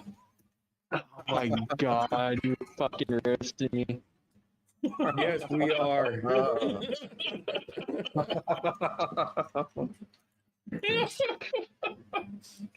Oh man. It's gonna happen. Hey, say something there, Bingus. I want to hear if the stutter's gone from your audio. You hear me? Yep, it sounds like your stutter's gone. Probably just need to reinsert the mic. Yeah, it's probably what it was. How have you been? Why is he afraid to show the baby face? Oh, I mean, 'cause we all know what he looks like. Because you're fucking ugly right now? Like, and he showed it on stream before. I'm so fucking like, yeah. I'm just Bingus right now. That's all I am. Are you like breaking How out much in did acne? you drink? Because the last time you came on stream, that I remember you came on stream, we found you snoring. Was I snoring? Yes. No fucking way. Are you serious? Yeah, we cut you off. Oh my god. Okay, guys. It's currently 11:45 right now. I think we should go another 15 minutes, and then we can head to like after hours stuff, because I gotta talk to Sean about a few things off stream. I'm in trouble. No, you're not in trouble. You're not in trouble. I need input. All right. Well, I got you here, but we're not over yet. MiG2 Outlaw, can you do me a favor? yes. Can you plug the new Bingus champion and Raid Shadow Legends? Why, Bingus, I'm glad you're here because you happen to be a new downloadable skin in the new Raid Shadow Legends. Would you like to hear about it, sir? No, Bingus. I don't want to hear about Raid Shadow Legends, actually. How about that? You are a new downloadable character in Raid Shadow Legends. This is right, gentlemen. Let's take a journey for just a second while we wait for Ike. Raid Shadow Legends allows you to play as your favorite MGTOW characters. You're going to put in that MGTOW discount code, and you get the hamster skin. You've got the hammer skin, now you've got the outlaw skin. What about a Bingus skin? Guys, follow me here for a second. Follow me, camera guy. Bingus. You're now going to be immortal in the game Raid Shadow Legends with your own downloadable skin. Put in the MGTOW discount code, and not only do you get the Bingus skin, you get the special Bingus guitar for 50% more damage with guitar riffs. Download Raid Shadow Legends, put in that MGTOW code, and now play as Bingus. Let us get back to this stream, gentlemen, before somebody passes out from laughter. I'm just gonna say, hey Ting, welcome to the channel. Stream is not sponsored by Raid Shadow Legends. We're not actually sponsored by Raid Shadow Legends. We just like the gag. It's so good. I know, he does such a good job at it. I'm surprised he doesn't get picked up by Raid Shadow Legends to do. Bingus, needs to. Bro, I think your connection is just really shitty. We're having a hard time hearing you. Sean, it's just something we started doing one night on Ike stream, and it's something that everybody likes. I don't understand it either. It was like that night. Because you do it so smooth and perfectly, and you don't miss a beat. I think he's really good. I think he's really good at improv, because there was that one night. I think it might have been on Chaos's stream where we were riffing Dr. Phil for a while. Yeah. Outlaw, do your Dr. Phil if you could. Oh God. Well, I used to. So, fun fact about me: back years ago, I used to do RP. I used to live in a neighborhood where me and my friends would play RP stuff all the time.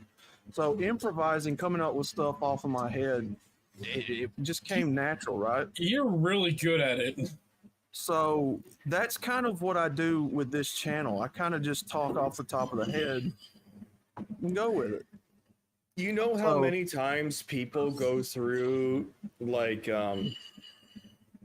different not iterations, but like I know my dad used to do voice spots for advertisement, and I would listen to him, and he would do it about 10 times for the single spot, but you do it for 15 to 30 seconds on the dot, and you're making it up as you go. Outlaw. That You know is we should. fucking. People would kill for somebody who could do that spot on the first take because it's You might want to look into that. I'm also thinking it'd be fun to do do like an improv live stream where we talk to the chat and have the chat put in.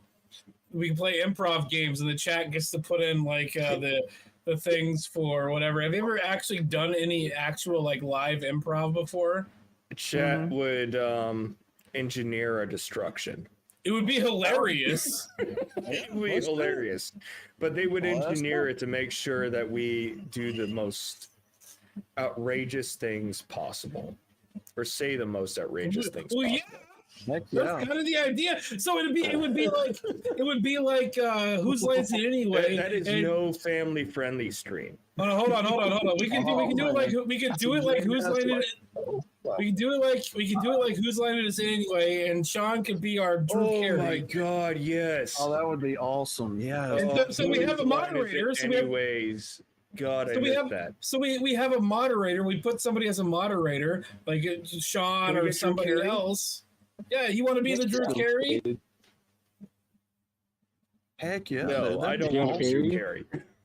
No, you don't have to be Drew Carey. You can be our Drew Carey. Oh my god, I'd be terrible. Drew Carey. I thought you said Drew Carey. You put me in that role, yes, I'll do it, but I think I'd be a terrible Drew Carey moderator. Well, no, you just need to be like the black girl they had on the newest season sucked. See, I have not seen any Whose Lines It Anyway other than Drew Carey and his co-stars from his show and Brady. Wayne Brady was fucking good. Ryan Stiles is great as well. Yeah. And then, oh man, we gotta fucking put this together. I think it'd be great. I just saw a bit where Richard Simmons went on, and you probably know the bit I'm talking about. Like, what is it? They're using each other to drive. And Richard Simmons is just as gay as hell, as he always is. My favorite one that they did was the party one, where you had to try to figure out who each person was in the party. And so every person would get their marching orders or whatever off a little piece of paper. And then they would act like a person, and so they keep acting, but then only when the person that's the party host is there talking to them would they talk to them, but they'd still be acting.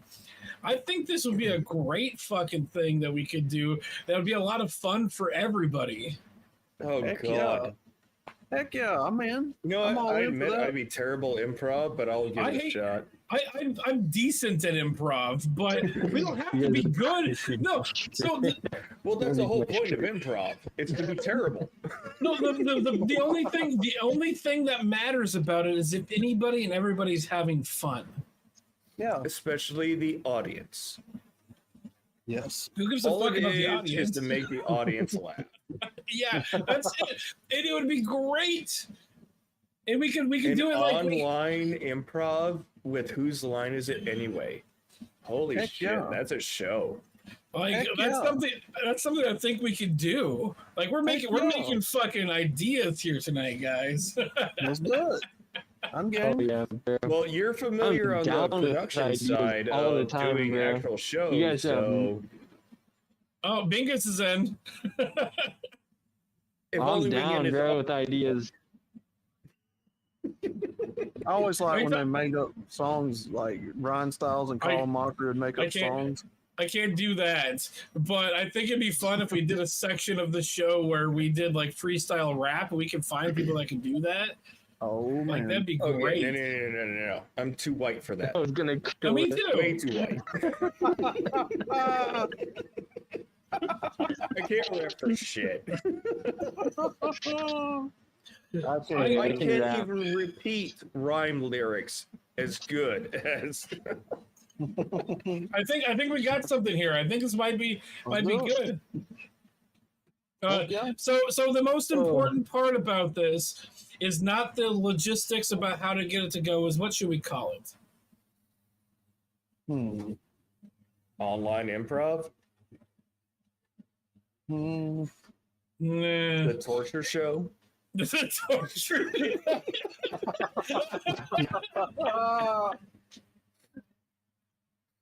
There's already Torture enough for us, but torture everybody shows. else is gonna fucking Guys. laugh at it.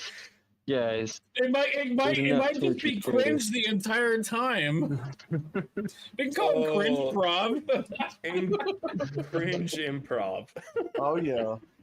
How do you combine those two words? We can ask Chat GPT to do it. Improv. Cringe prov? so faded right now. Oh my lord. How much green did you smoke, dude? I have an idea. I have an idea for a name. I have an idea for a name for this. What you got? All right, let's hear it. And I think it's going to be terrible, but I think it's going to work. It's going to be Bingus Presents MGTOW Improv. Oh. And then Bingus isn't even part of it. Look. What Outlaw does is No, sponsored segments. Look, Oh Look. man. look, guys, We got something. I'll be here, real bro. about this shit. My nose is looking Jewish. The only Jewish thing you're doing is hiding your face. No. Hold on. So when he farted earlier, just because he's a Jew, that means he smelled it better. You heard it? Oh, hold on, I've got this. Oh god. That's in and out queef. That's either from. I think that's Oh. Queef prov. it's doing this kind of thing. It's going in and out, you know. Oh my god, man. Hold on. If anybody in chat has ideas like General Sorrow, friend prov.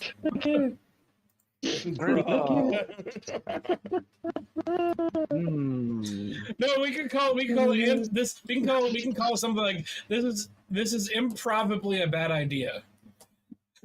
Yes. Because no matter what we come up with, it's gonna be a bad fucking idea. Oh yeah. People are gonna laugh. It's gonna be a us. great idea. It's gonna be a great idea. If I'm gonna like not necessarily host this, but if I'm gonna be putting this on my channel, we can call this the seriously bad idea improv show. Yes. Hey, there you go. You know what? Oh, you Sure did. thing. That's a good idea, actually. What was that? This is Sean. Expand the Seriously Network. Yes, Seriously, a bad Yeah. fucking idea.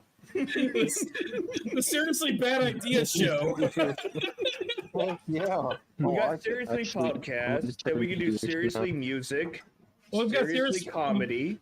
We already have Seriously Beyond. Seriously, Oh improv. yes, I got that queued up. I need to watch it. Well, it's hard because you all do like And 3.5 fucking hour streams. Well, Seriously For me to Beyond catch is up not. on. Seriously Beyond is not 3 Whoa. hours. They're short. They're usually short, like an hour ish. On the playlist. The Seriously Beyond, each episode's about an hour. I am now Jewish. I believe. Am I wrong? I might be don't know. wrong. I have to find the Chrome tab for it, and that means I have to go through. I got too many Chrome windows open. Oh, that's gonna fucking kill your fucking computer doing that. Hold on, let me seriously improv. Seriously improv. You know what? AMD does it like magic. Hold on, let me go to my channel really quick. And I gotta piss, so I will be back, gentlemen. Videos. Okay, I'll be back. Beyond 30 minutes on that one, 41 minutes on that one, an hour and 9 minutes on that one, 29 minutes on that one, an hour and 47 minutes on episode 6, 44, 38, an hour and 36. I think we're averaging about an hour on Seriously Beyond. So we've got Seriously Cast, Seriously Podcasts. So we got Seriously Cast, and we'll do Seriously Beyond. Seriously, I don't want to call it Seriously Comedy because I want it to kind of like flow with the rest of the ideas. Like it's because the idea of the paranormal podcast is it's Seriously Beyond, and so you kind of want to go with. Wait, you do paranormal shit? Yeah, we used to. We're actually started up again. I think right now the tentative date is June 6th, Tuesday, June 6th. It might be Monday, June 5th. No way. I don't remember which one it is, but we're going to be doing a long form live stream where we're going to talk about, I think, UFO videos. Dude, I'm so down for paranormal stuff. That's so sick, bro. I didn't know you did that kind of stuff. Well, it's on the channel. Yeah, I probably mistook your playlist for something else. But no, that just talking paranormal stuff. Like I told you, I used to be a big junkie about that a long time ago. I haven't kept up with it probably between 5 to 10 years. So it'd be nice to see there's something new that gets my interest. Because one of the big reasons I got out of it was because it either got debunked or there was nothing that was interesting anymore that wasn't already covered, like beating a dead horse. We don't care. We don't care about debunked stuff. We'll talk about whatever because we when we were first doing it, we did it once a month and we did it for about eight or 9 months. I think it was like maybe 9-10 episodes. But coming up, the episode that we're working on that's coming up, we're trying a different format. So we did a pre-recorded format, and we didn't necessarily do a whole lot of editing, but we edited out like certain things if we had like technical issues. And so we're like, that's easy to move to a live stream format. And so we're gonna do like a long form live stream. I'm thinking 3 hours, like plus. So we're going to aim for 3 hours. So the first like hour and a half is going to be the panel talking about whatever topic that we have on hand. And instead of giving us like a time frame to talk about it, it's an open forum. Also, we'll have people in chat that we'll talk about. We'll bring chats up, talk about people's chats, people's questions. And then the halfway point of the 3 hour potential idea for the show, we'll open it up to panel. And we'll bring people on that want to either talk about their experiences, tell us that we're wrong, or even like give us more information about what we're talking about. Yeah. Well, yeah, because that is all. I find it really cool and interesting because it piques my interest. Because the world that we live in, granted. What we see with our own two eyes is only an interpretation our brain makes of reality. But the thing is, things can interact with reality that we are not able to see nor measure with any instruments. The panel is possible. The panel of the 3 people that we have on the show is me. I'm the skeptic. So we have a skeptic on the panel, and then we have Nick, who's I've also done ghost hunts, but Nick like is you've also, never you don't believe in it whatsoever, or you're open to being proven wrong. I do believe in it, but I come from the perspective that I'm not here to prove that something exists. I'm here to find a way for it to not exist. And so, like, it's easy to say, "Oh, I believe this exists," but it's hard for somebody to say, "I need to find a way that this That's an doesn't odd approach. exist." Well, it's I the mean, approach. because extraordinary claims require extraordinary. Have you evidence. have you ever watched the show Ghost Hunters? Yes. They don't. I They don't. have, and I also understand that They're like the originals. there's a possibility that Taps is not as honest as they are, Well, that's as they also claim true. to be. But so But I don't used to care. watch it on Sci-Fi religiously. Well, the entire idea of their approach for ghost hunting is not to go in to prove that a haunt or whatever is happening or exists there. They go there to disprove it. That's the idea. Yeah. That's at least the idea of the show. And so Yeah, I'm 'cause if the you can person. disprove it beyond anything you can suggest or measure, and if you can't find an explanation and no other measurement can be used to disprove it, then you may keyword may have a bona fide haunting Yes. or a bona fide event. Well, my thing is, like, I would love for there to be paranormal or extraterrestrial or any of this other stuff that other people think exists or should exist, but I'm a realist and I live in reality.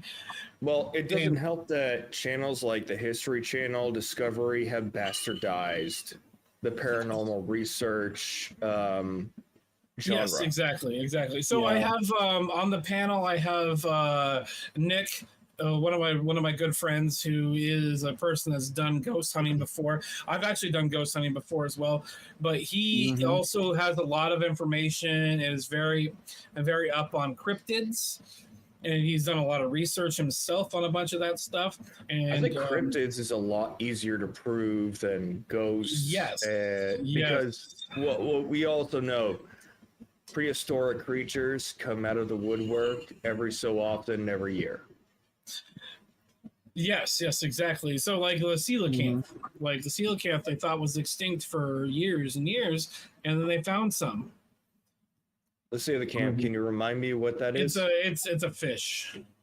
Yes. Okay. And I actually have a lot of research, and I've talked to a bunch of scientists that are they're technically creation scientists, but they believe that there are existing Creation dinosaurs. scientists? Not Christian creationists? science. No. They're not creationists. Okay, They're that's not why I'm Christian- trying to get that definition. No, they're not. They're not creationists. They're not Christian scientists, because the Christian science is its own religion.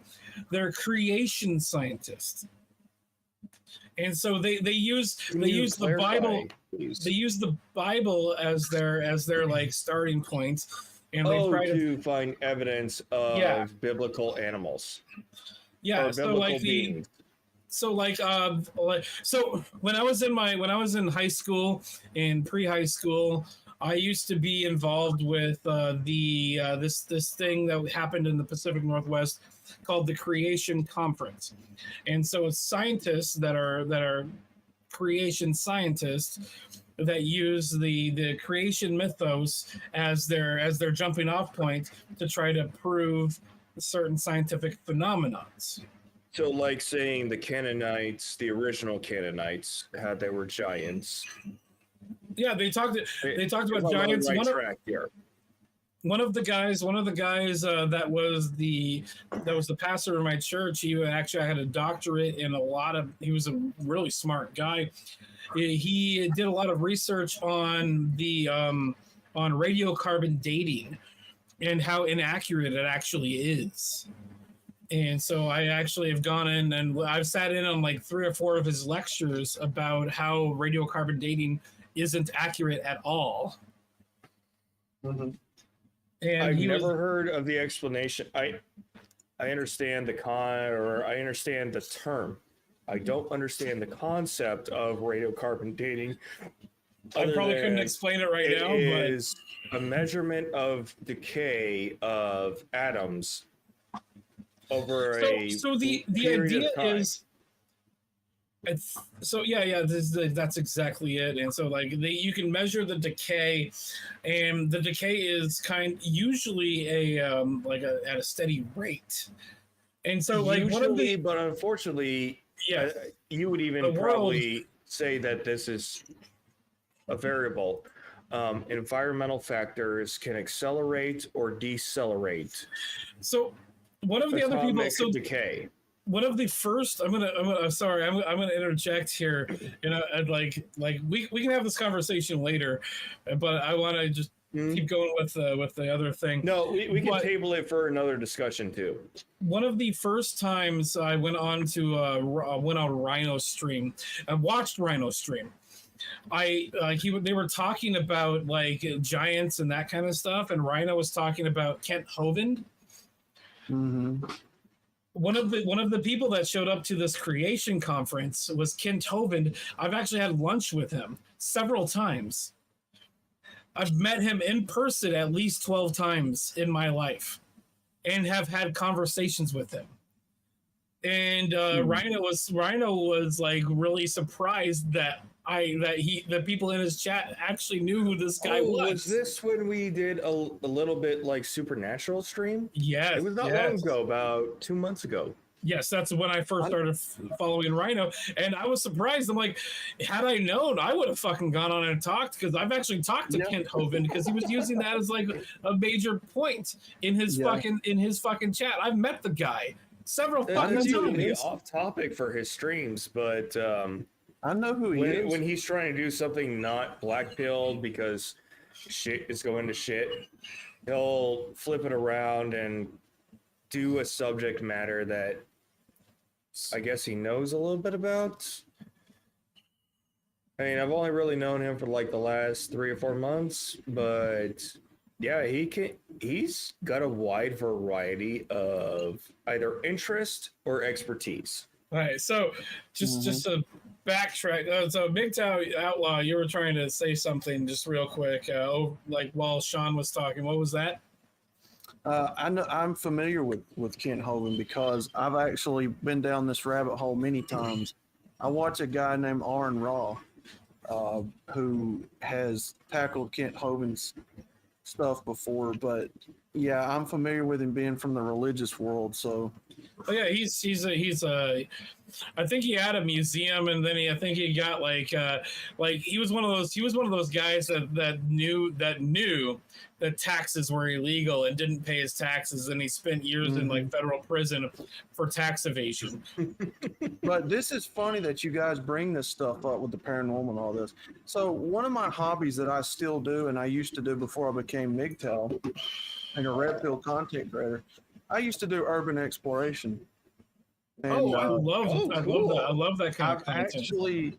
I've actually had what I feel was a ghost encounter because I went into an elementary school that was over 100-something years old, and this school was boarded up. No wind was blowing through it. You know, the windows were boarded up, that sort of stuff. Me and my brother are going to leave, and this is a 2-story antique, like brick building school. So it's got a chimney, it's got the whole 9 yards from back in the 1800s. So we're leaving, and all of a sudden a door slams on one of the top level rooms. Just out of nowhere, just boom, just slammed shut. No explanation because there's no wind blowing through the school, right?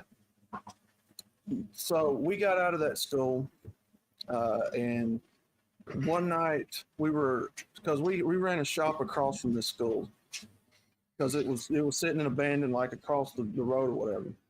Oh, so we had a buddy over one night. We had a buddy over one night who was a pastor. So most people don't know my brother's a pastor, my father's a pastor. We've got friends in the ministry that's pastors. So they're over at the shop one night fixing their truck, and they look over at the school, and our pastor buddy claims he sees a white apparition in the window. And that white apparition in the window, he said, was in the exact spot that door slammed. The same exact window. Oh man! So I'm gonna say this, like, as a skeptic, sound is a weird thing, and as a person that actually has a background in like sound design, I'm not a professional, but I have a background in sound design. like echoes and like noise bouncing off of things. It could be misleading. It's virtually Yeah. impossible. Yeah. It's virtually impossible for anybody 3 floors down or 1 floor down to know exactly where that sound came from. So when the door slammed, me and my brother were on the hallway looking down the hall that the door slammed. Did you witness it slam or did you hear it slam? So me and my brother were turned with our backs to the room that had the door slammed, fixing to go down a flight of stairs to get out of the school. This room would have been probably about 20 feet from where we were standing, 20, 30 feet. And so it was on the same floor, though. Yes. Now, the preacher friend who claims to have saw the apparition, that was at night, like many months later. He just looks up in the window where that hall was at, and he claims to have seen a white apparition. Now, he's the only one that claimed it. We didn't. So I don't know. So here's what I'm going to do. Let's put a pin in this. Okay. And we can talk about this on the once we get the Seriously Beyond up and running. Okay. Like we can have some really good conversations about this kind of stuff on that series, on that show. Okay. Because I'm really excited about getting this back up and running because I've got some new like overlays and stuff that I'm working on and the intro and everything. And I would love to talk about that. I haven't even gotten to the third person on my normal panel. But yes, I do urban exploration, and I still do it from time to time. I've been in houses, I've been asked to go into hospital before that were abandoned malls. I have a big fascination with old malls, so I would love to get into a mall at some point. The worst part about urban exploration is I hate the idea of liminal spaces. Liminal spaces. You know what? I got a story about that too. So when I was in Iraq, my second tour, we occupied a mall. Oh, nice. Jesus! But it's not a mall; it's the Department of Commerce for the Iraqi government. But it's a mall. Mm-hmm. I was never scared of anywhere else in the mall except for one section, and it's one section that's. It was Hot Topic, wasn't it? It was Hot Topic, right? We didn't have Hot Topic there.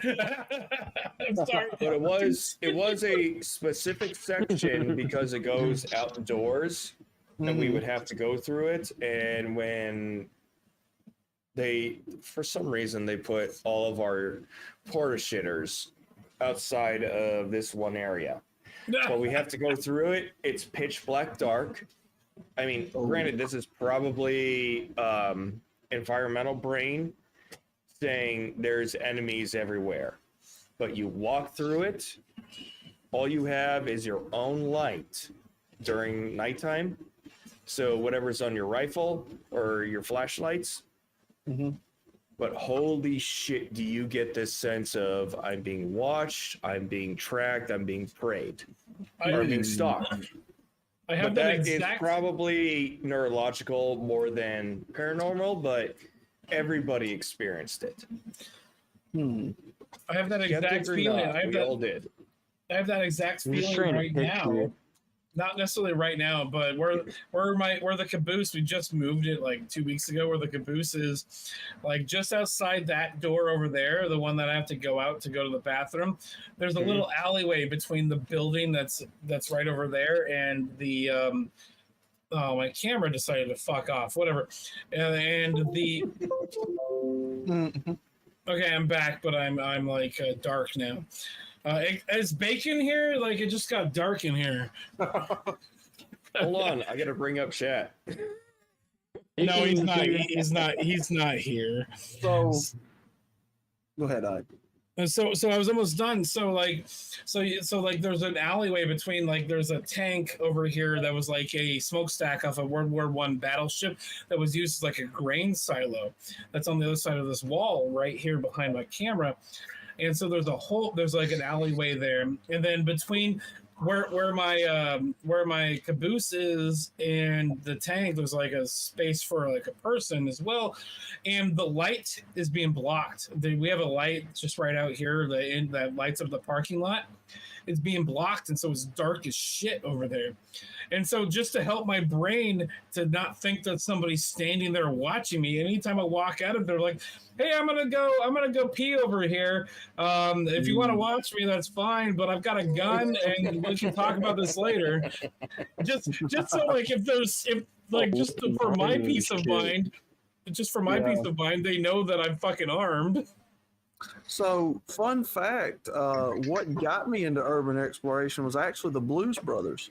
You may be sitting there wondering, well, how in the hell did Blues Brothers? It's been a long time since I've seen them, so I'm curious of this connection. Do you remember the mall that they went through in that movie? Oh, I do. I love that scene. Dixie Square Mall in Harvey, Illinois. That mall was abandoned when the movie was shot there.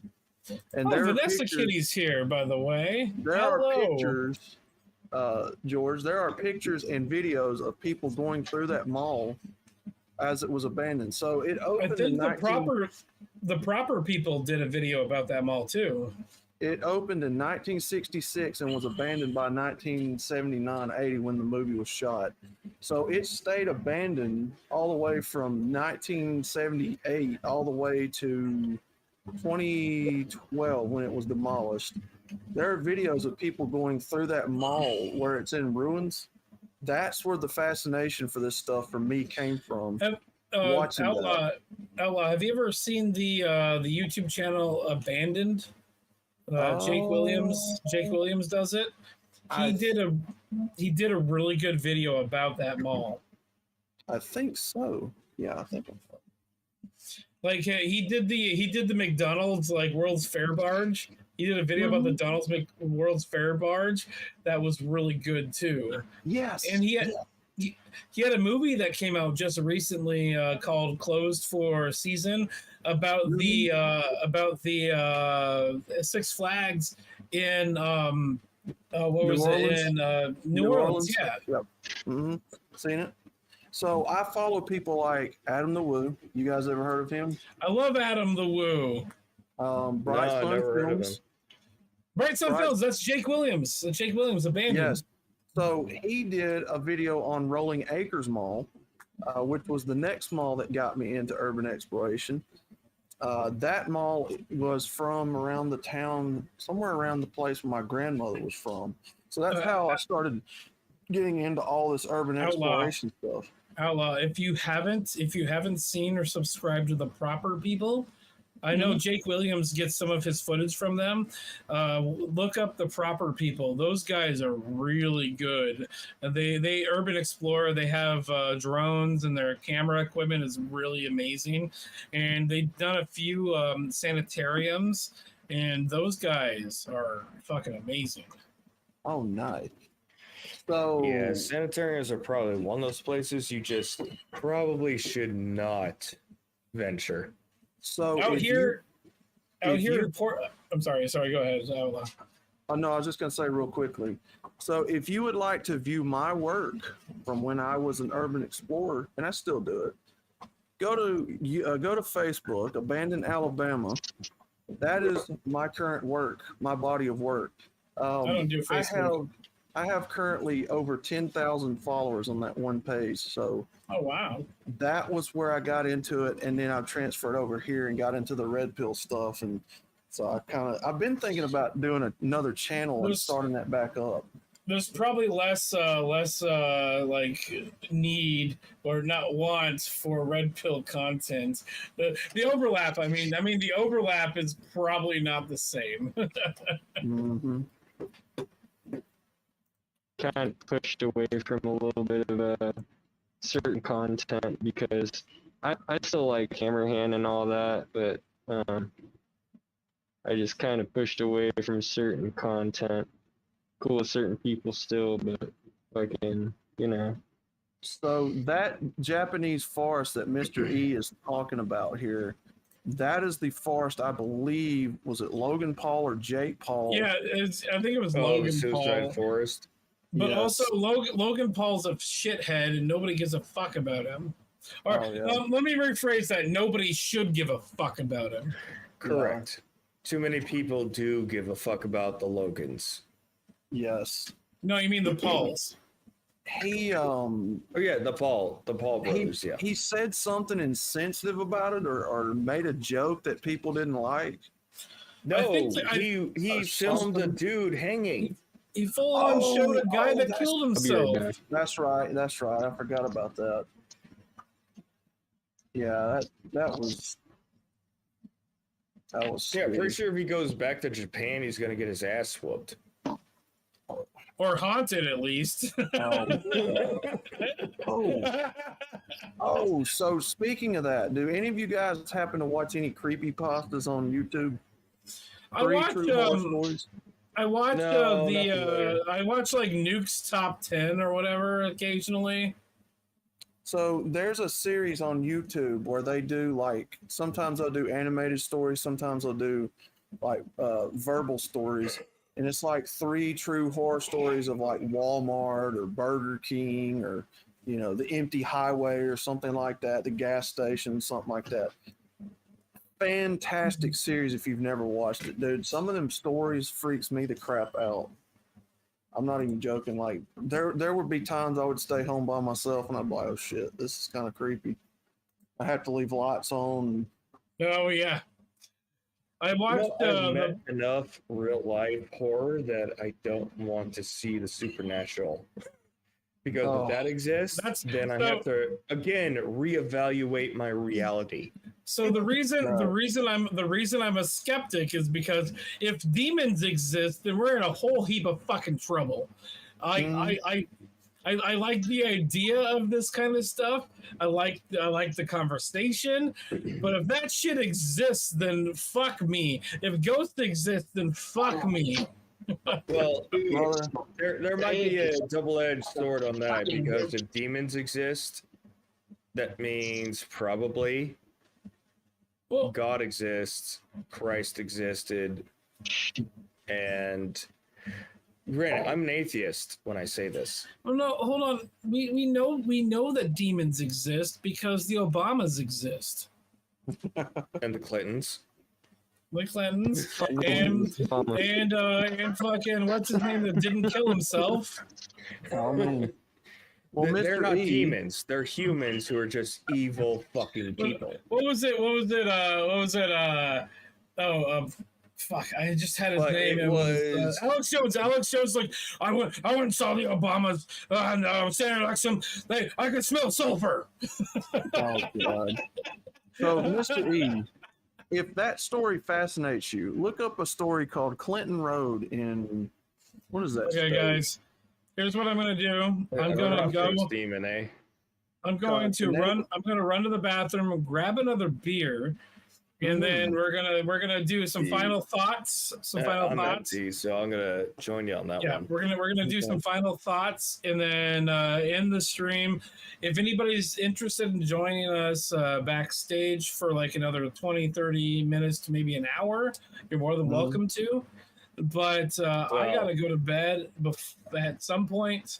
It would be the first time you said that, and we go on for 4 hours. Well, yeah, that might happen, but I'm legit.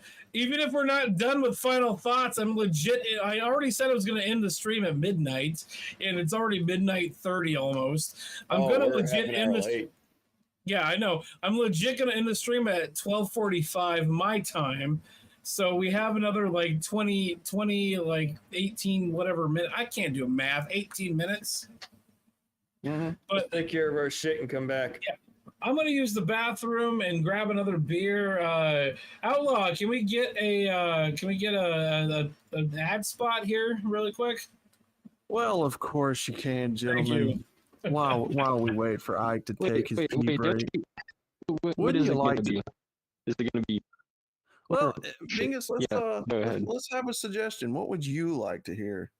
I thought it was gonna be Pringles. Because Pringles, it's a delicate snack. You can eat the whole can. Make sure not to eat the whole can.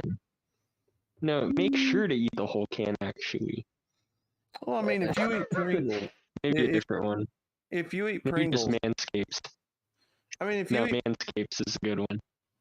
if you eat Pringles, who just eats one Pringles? I mean, the fun don't stop, right?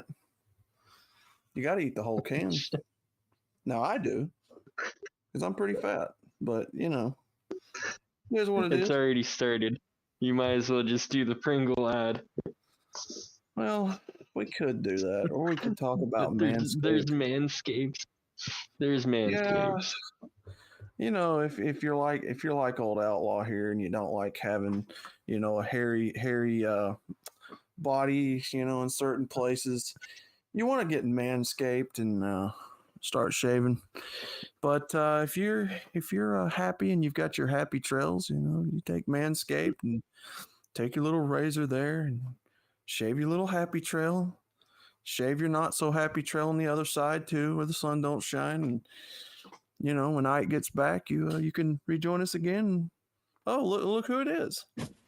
Okay, I figured out the name while I was out there touching my dick.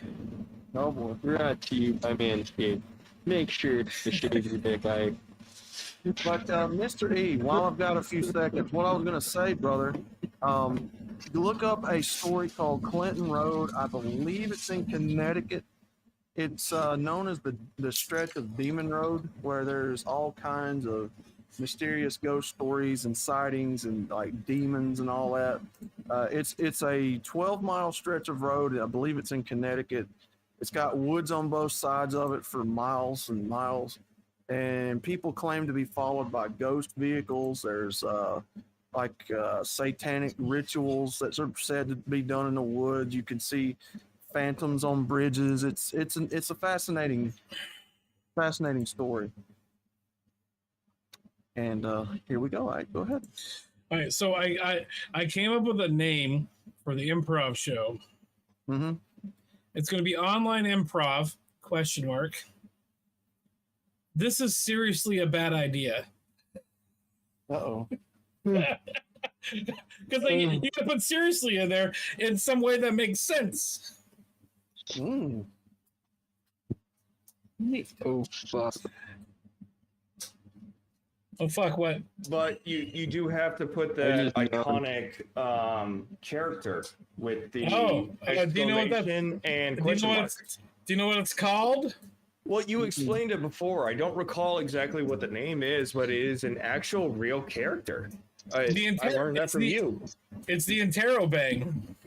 And also, if you get a Pringles can addressed to you by one Terrence Pop, call Hazmat. Me? Do not open it. Wait, is Terrence sending me a fucking Pringles can? Oh, do you not know this story? No! Oh, Pringles. What did I do? No. Okay, you're in for a treat. So, if I believe correctly, somebody gave Pop a hard time once. So when that dude went to Ranger School, Pop used a Pringles can as a anal receptacle. Oh, sealed it up. I can see what's and happening. mailed it to this guy at Ranger School. But since he was so busy at Ranger School, he couldn't check his mail until 2 months later, and it had already seeped out into his locker. Oh, that's kind of the gist of the story. There's a longer version of it, but that's the clip note. My God. So, like I said, if you get a Pringles can addressed to you by Terrence Pop, call Hazmat. Oh my God! No, when you first said it, I'm like, is this like a threat? Did somebody talk about this at some point about me? Like, what the fuck? Oh, Dingus and Miguel Outlaw were talking about Pringle cans for promo. Oh! While you were away. That's why you're surprised and blindsided. Well, once you Terrence Pop, the fun should really stop. You just take the Pringles can, put it on, it just pops the bottom of it off, and you know. No, I don't know. Explain it, please.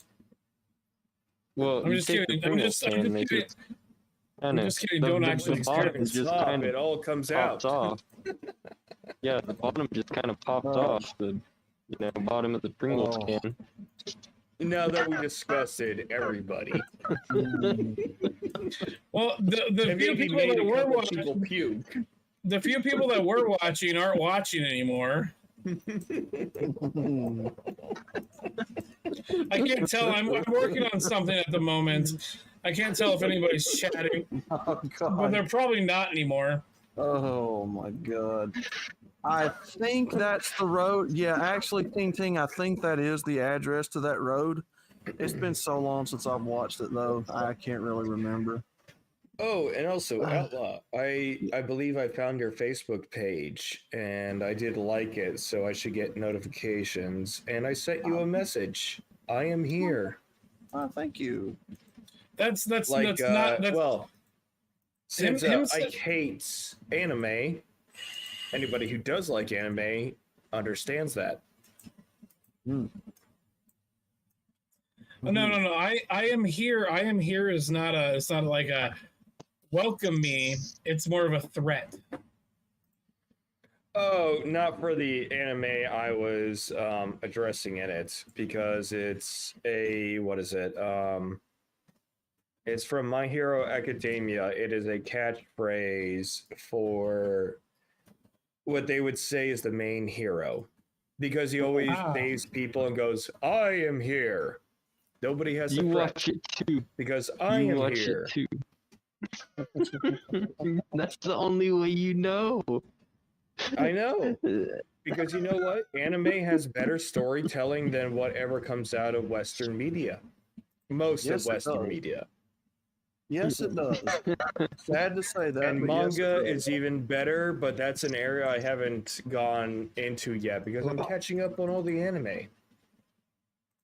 Once I've caught up on all the anime, the only thing left is to go to the manga. Okay, guys. I'm going to show you this. I came up with a slight idea for a logo for the improv thing. There we go. That's what I've got so far. Online improv. This is seriously a bad idea. Dude, I was so faded up close. Holy fuck. I just got like real close up to the camera. You know what? You don't need to say this is. Just so close underneath it, seriously a bad idea. Oh, yes, you're right. Let's do that. Let's get rid of this is on there. Boop. Or boop. There we go. Or a seriously bad idea. Or just seriously just. That's even better. I like a seriously bad idea. And you're doing this in it's not PowerPoint, but a PowerPoint like. This is done with Inkscape. It's a free open source vector graphic software. Nice. Interesting. Online improv, a seriously bad idea. Exclamation point, like 3 of them. Oh, no.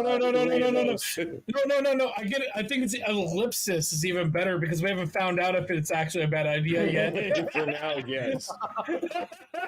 Seriously in a different language. Put seriously just in a German language. I don't know. No, the problem is biggest. The seriously has to stay in there because it's going to be on the seriously channel, and anything that we do on the channel has to have the seriously brand. It does, but okay, well then.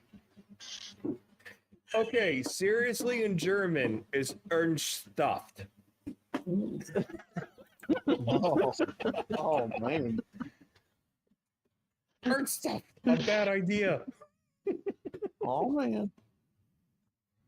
Ernst Shaft. Hold on. I'll copy and paste it in the private chat. You'll be able to see it. Already got it. Oh my god. Bad idea. It's killing me.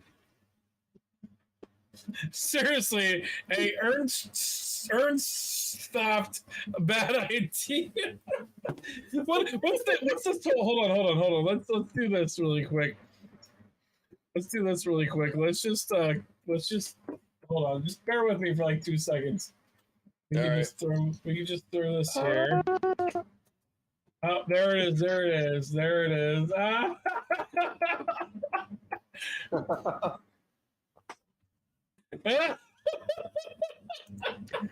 I stopped selecting a D. Oh, fucking man.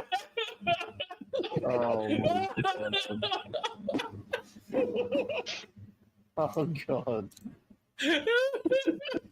That pronunciation up, but that was funny. Hold on. Indian. Hold on. There's a button we can press. Hold on. There's a button we can press to have it read. Give me a second. All right. The fuck does that say? I like me.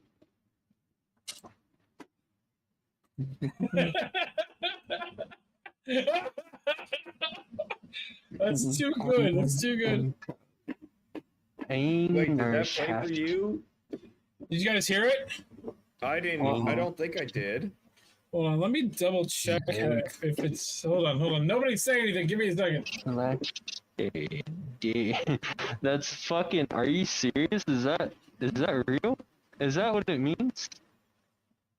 Nobody's saying anything. Give me a second. Mute yourself. It should be playing through. Give me a second. Let's try this. Oh, I know what's going on. Oh, give me a second. Give me like 2 seconds. Let me change this over to a different. Okay, I know what happened. You straight up. I've got this. No, I got this. Let's copy this over. There we go. Eine ernsthaft schlechte Idee. There you go. Oh wow. Did you hear it? Okay. Yeah. I wasn't that far off. Eine ernsthaft schlechte Idee.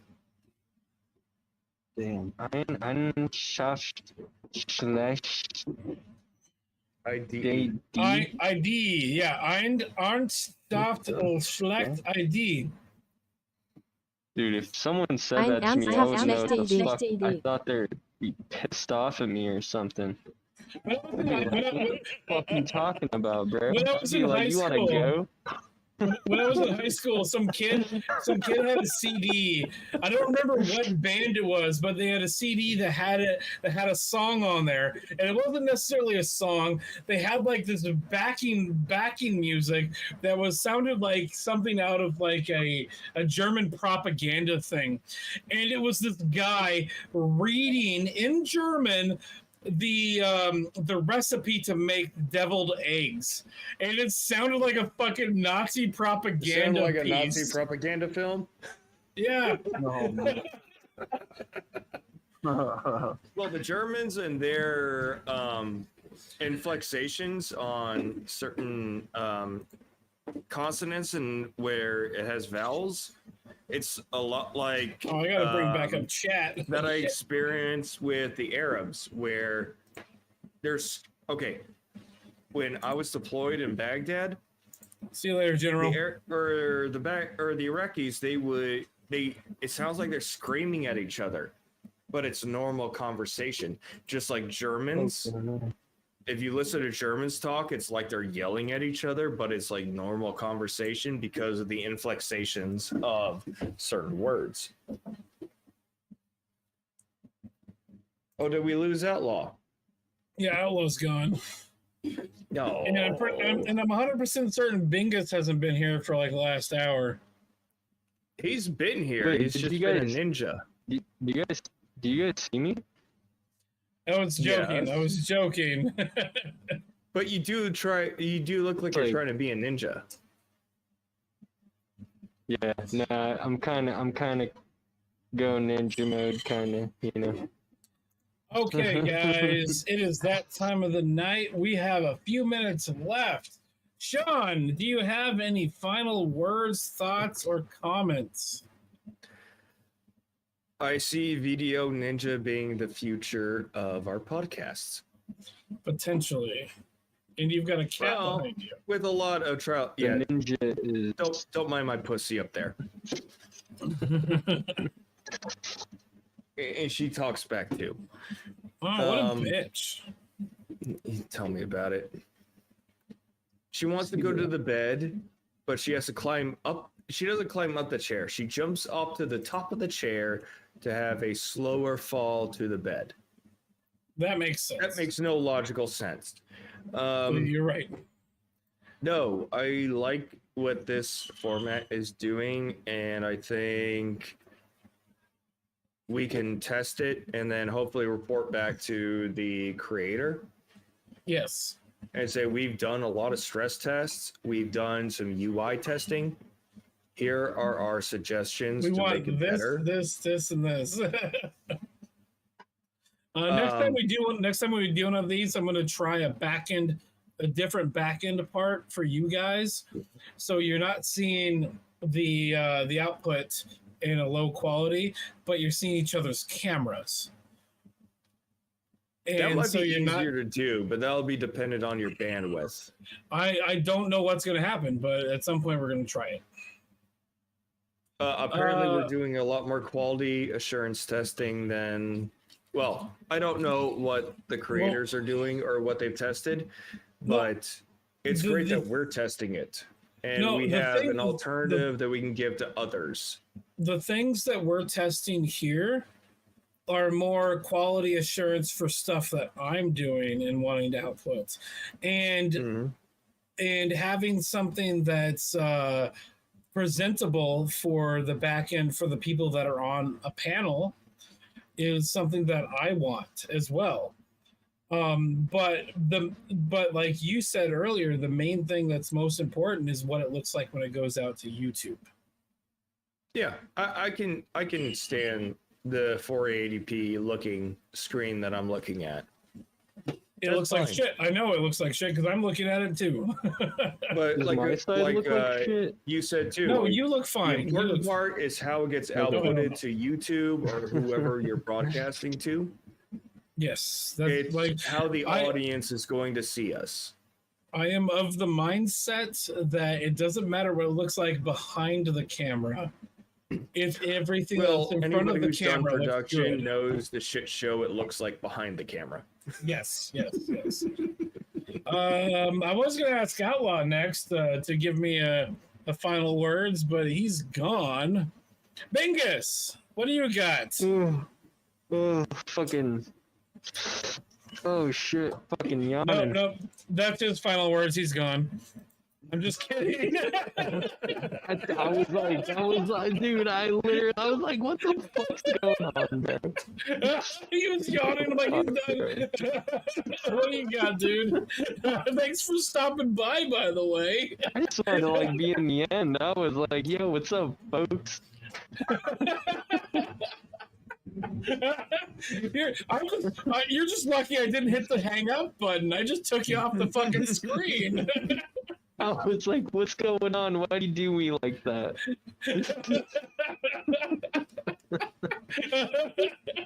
I did it because it was funny. If we didn't like you, we wouldn't fuck with you like this. That's true. If we didn't like you, you'd just be kicked off. Too many people messing with me all the time.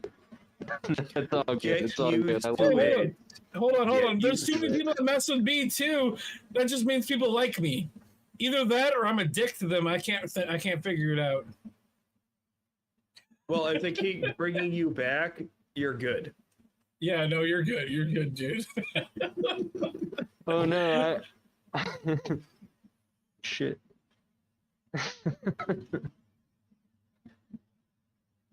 We're on your final words, so you gotta say something. Otherwise, I'm gonna start talking. We're waiting on you, man. Yeah, go ahead. I guess. No, I want to see what's up with the paranormal stuff because I've been really into it. That's going to be coming up. I think it's either the 5th or 6th of June is what we have it planned for. I still got to double check with the other two hosts of the show. In fact, I didn't even get to the third host of the show. It's a friend of mine. It's my girlfriend, actually. She's apparently a clairvoyant, and she's into like crystals and that kind of stuff. She talks about that. I wish I could have spent a little more interesting time to hear talking that about it. perspective. Yeah, she's what was that? I was just gonna say that'd be cool if we all got together and did some sort of ghost hunting or something. So the thing that we're trying to do is we want to do a long form, and then so we're gonna have the three hosts. We'll talk about whatever topic we're gonna talk about once we get done with that, and also we're gonna like the other inclusion of people in chat, talking in chat. We can riff off of chat with the panel, and then that'll maybe expand a 30-minute topic to about an hour, and then after that hour we'll eventually go to call in. So if it's normally people that call in, that's fine, don't care, but we'd like to get stories from people that have to do with the topic that we were talking about. And so, like, my thing is, like, we're gonna have to be pragmatic about like just people that were like, hey, I just want to be on your panel. No, we don't want you to hang out. We're not here to hang out. We're here for a topic. If you're gonna show up and want to talk about the topic, or if you just want to show up and just kind of hang out, no, I don't want you here. You can watch it, but I don't want you to be on the panel. We're here to talk about a specific fucking topic. Yeah, that's for a different stream. Yes, like this, this one. Yes, specifically like this one. But I think this was a successful stream, and the last three of these that I've done have been pretty good. I don't think any of them have been a failure in any way. I can't see how we can measure it be a failure. The only failure I've had recently is people not understanding how to set up their avatar image. Well, you corrected it for me. I'm looking at you. That's actually not true.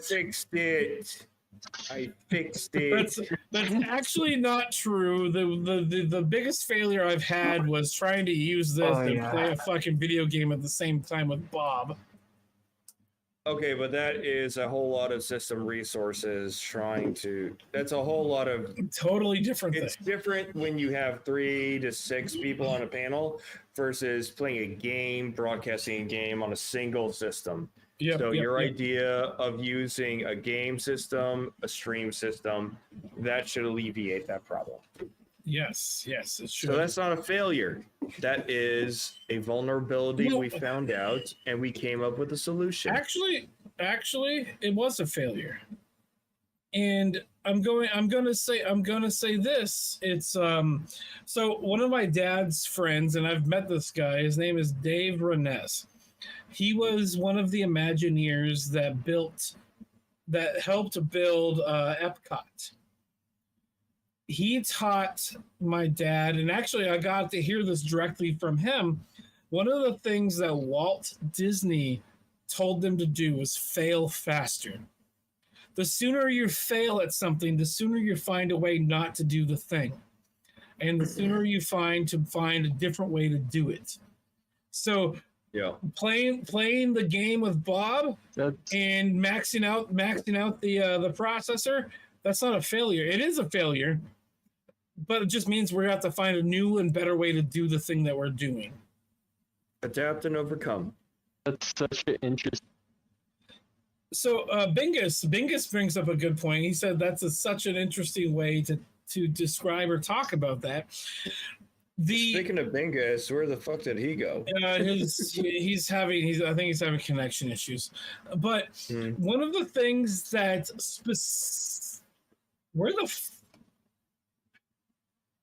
the fuck? He disappeared. He disappeared from my Video Ninja thing, and I can still hear him. I can hear him too. No, I can't even hang up on him. I can't even fucking remove him from his shit. I think he's backstage somewhere, but he's like I don't know what the fuck, where the fuck he is. And so, like, you have a refresh button.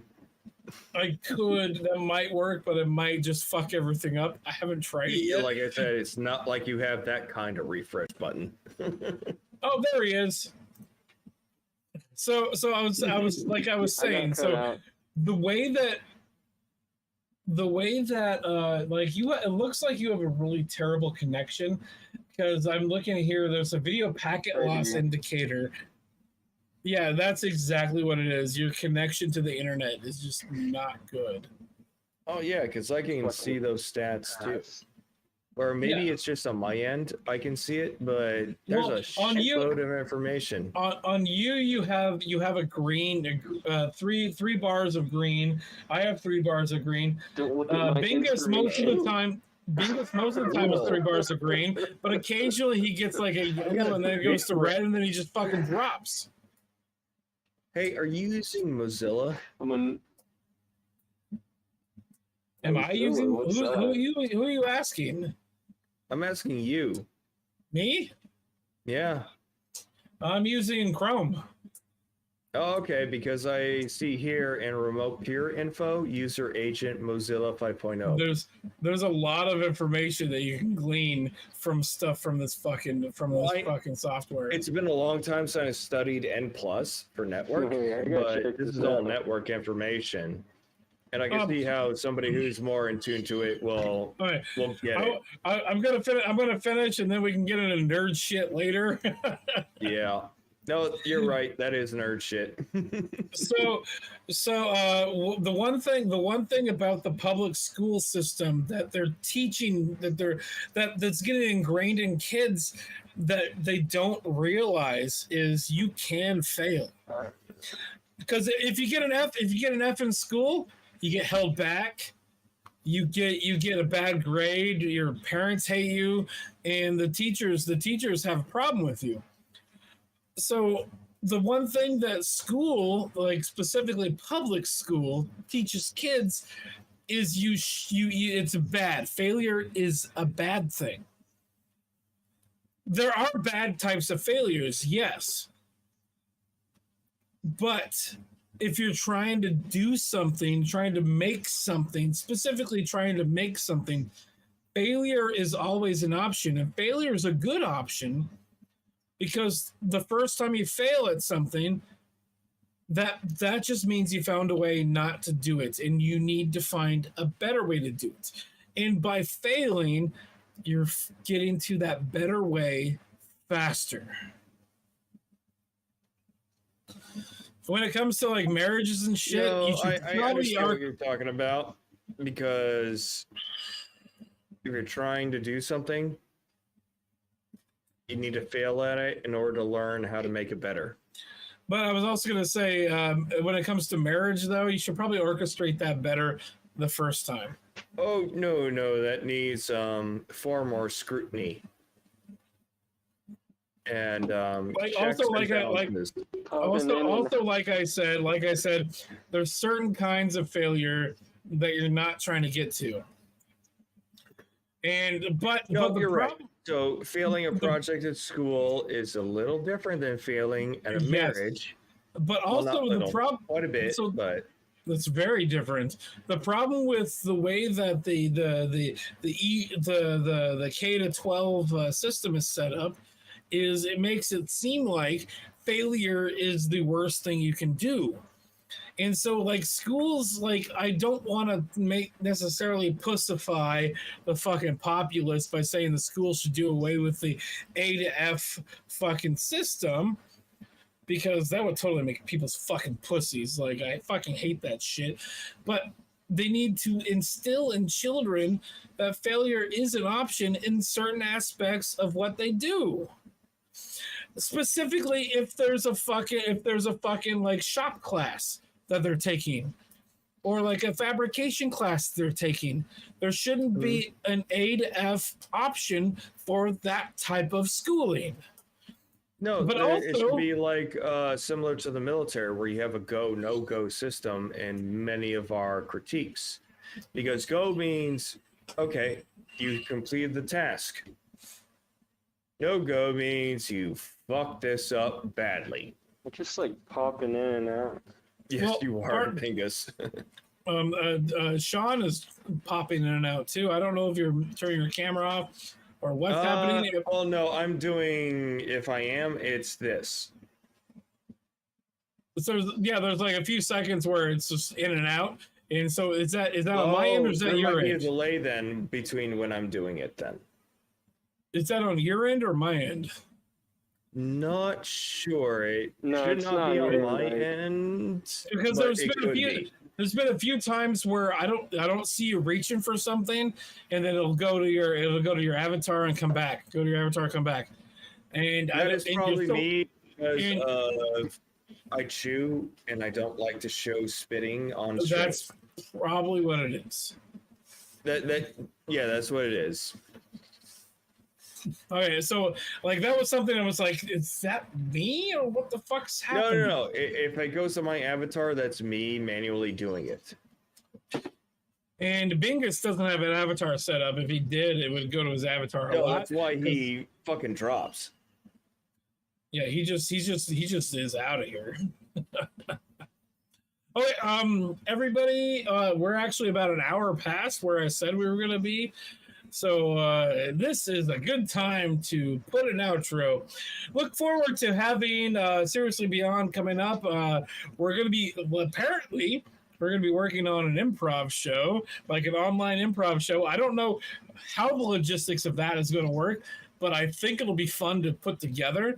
And we might just do it as a one-time thing, but if there's enough interest, improv, we can improvise how we're gonna fucking do it.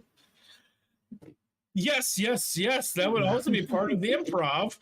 But I think logistically, we might have to put it together to figure out how it's going to work. What I'm thinking about doing is inviting as many people as like Hamster would be great to have on that. Oh, he would be good at that. amazing. Hamster will be like, he'll be like, hello everyone, this is Hamster for you guys. Well, we're having actually, another I think stream right now. even if he wasn't one of the improvers, he'd be great to just at least ask to help us make an intro for it. Yeah, he has a Chad voice. So I'm also thinking, Hamster would be a great person because he's a good riffer. He would be a great person to have on there. Let's see. I think I know for a fact exactly like Markiplier. Outlaw would be great to be on there. I probably would want to be involved in some way, at least logistically in the background to help run it. But I'm trying to think of who else would be great doing that, being involved in that, because I think doing like a town hall kind of meeting, inviting all of these people on to a town hall meeting where we can kind of like talk about the logistics of it and how it would work, and if anybody would be interested in doing that, would be a great start. I think either Rhino or Jimmy and Bones might be a good. Oh. Do you know what I could do? And Sean, are you still there? I don't know. We might have lost Sean. No, he muted his mic. What if we just came back? I had to take a piss. I second Jimmy Bones because he indulges in self-deprecating humor. What if we? And he does it on the spot. So. What if we? I mentioned Jimmy, and it reminded me. I'm like, what if we had my buddy Felton potentially be an MC on this? They're already at odds at each other, so no. Even if they're at odds with each other, I think they can at least be professional enough to work with each other on something like that. I think they would both be professional enough that they can work together on an improv project like that. But they'd be professional enough. When Felton invades Jimmy's streams, maybe not. If you need a tough guy, You know who to call, man. Somebody else. You got the man right here. The man right here. Oh, fucking hell, man. Yo. Okay, guys. Whatever. The stream is going great. If anybody, I don't know if anybody's watching anymore, but if anybody's watching, the link is pinned in the description. You're welcome to join us after the stream ends. We'll probably go for maybe another 20, 30 minutes. We got some shop talk to talk about. So if you want to be privy to some fun shit, maybe join us. Just gonna say that right now. Let's call it a night. Sean, just give me a few closing statements, like a sentence or something. You know what? We gotta laugh. If anything we get out of any of the bullshit that we talk about, whether it's actually talking truth or talking about the paranormal, we gotta laugh at all this, because if we can't laugh, we are doomed. We might as well crawl into that little hole, get in the fetal position, and just wait for the end to happen. And the wait will be the hard part, because it will be slow, it will be demising, and that's just the first 2 minutes of being in that hole. It feels like an eternity. If we're laughing as the end comes, we're just going, fuck yeah, man. I asked for a few sentences. You gave me a fucking monologue. I gave you a paragraph. Bingus, can you beat that?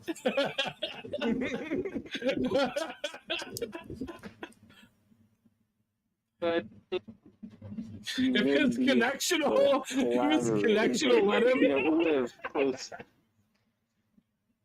Start over. Like, say it again. Flip myself off. I don't know how to flip myself off, but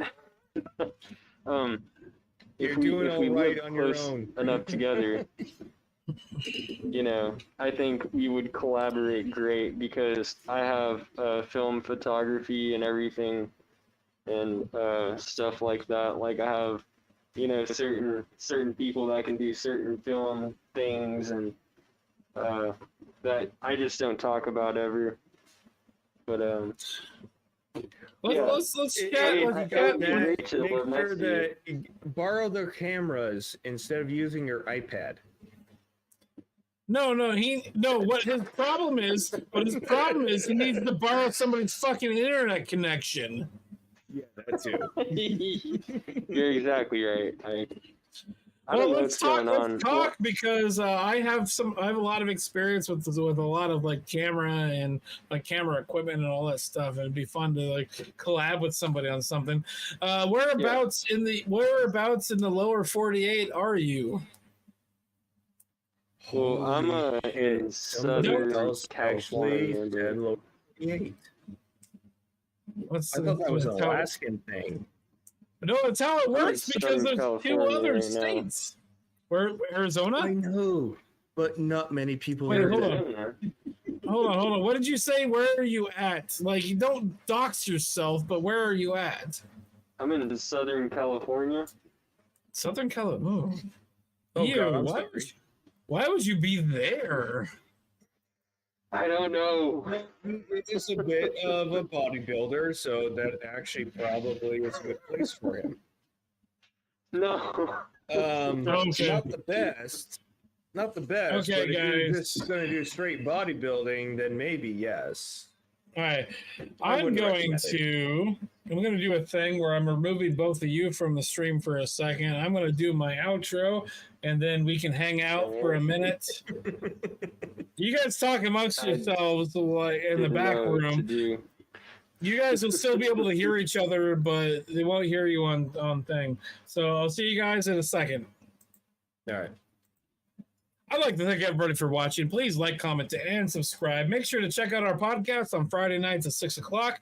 We'll see you guys next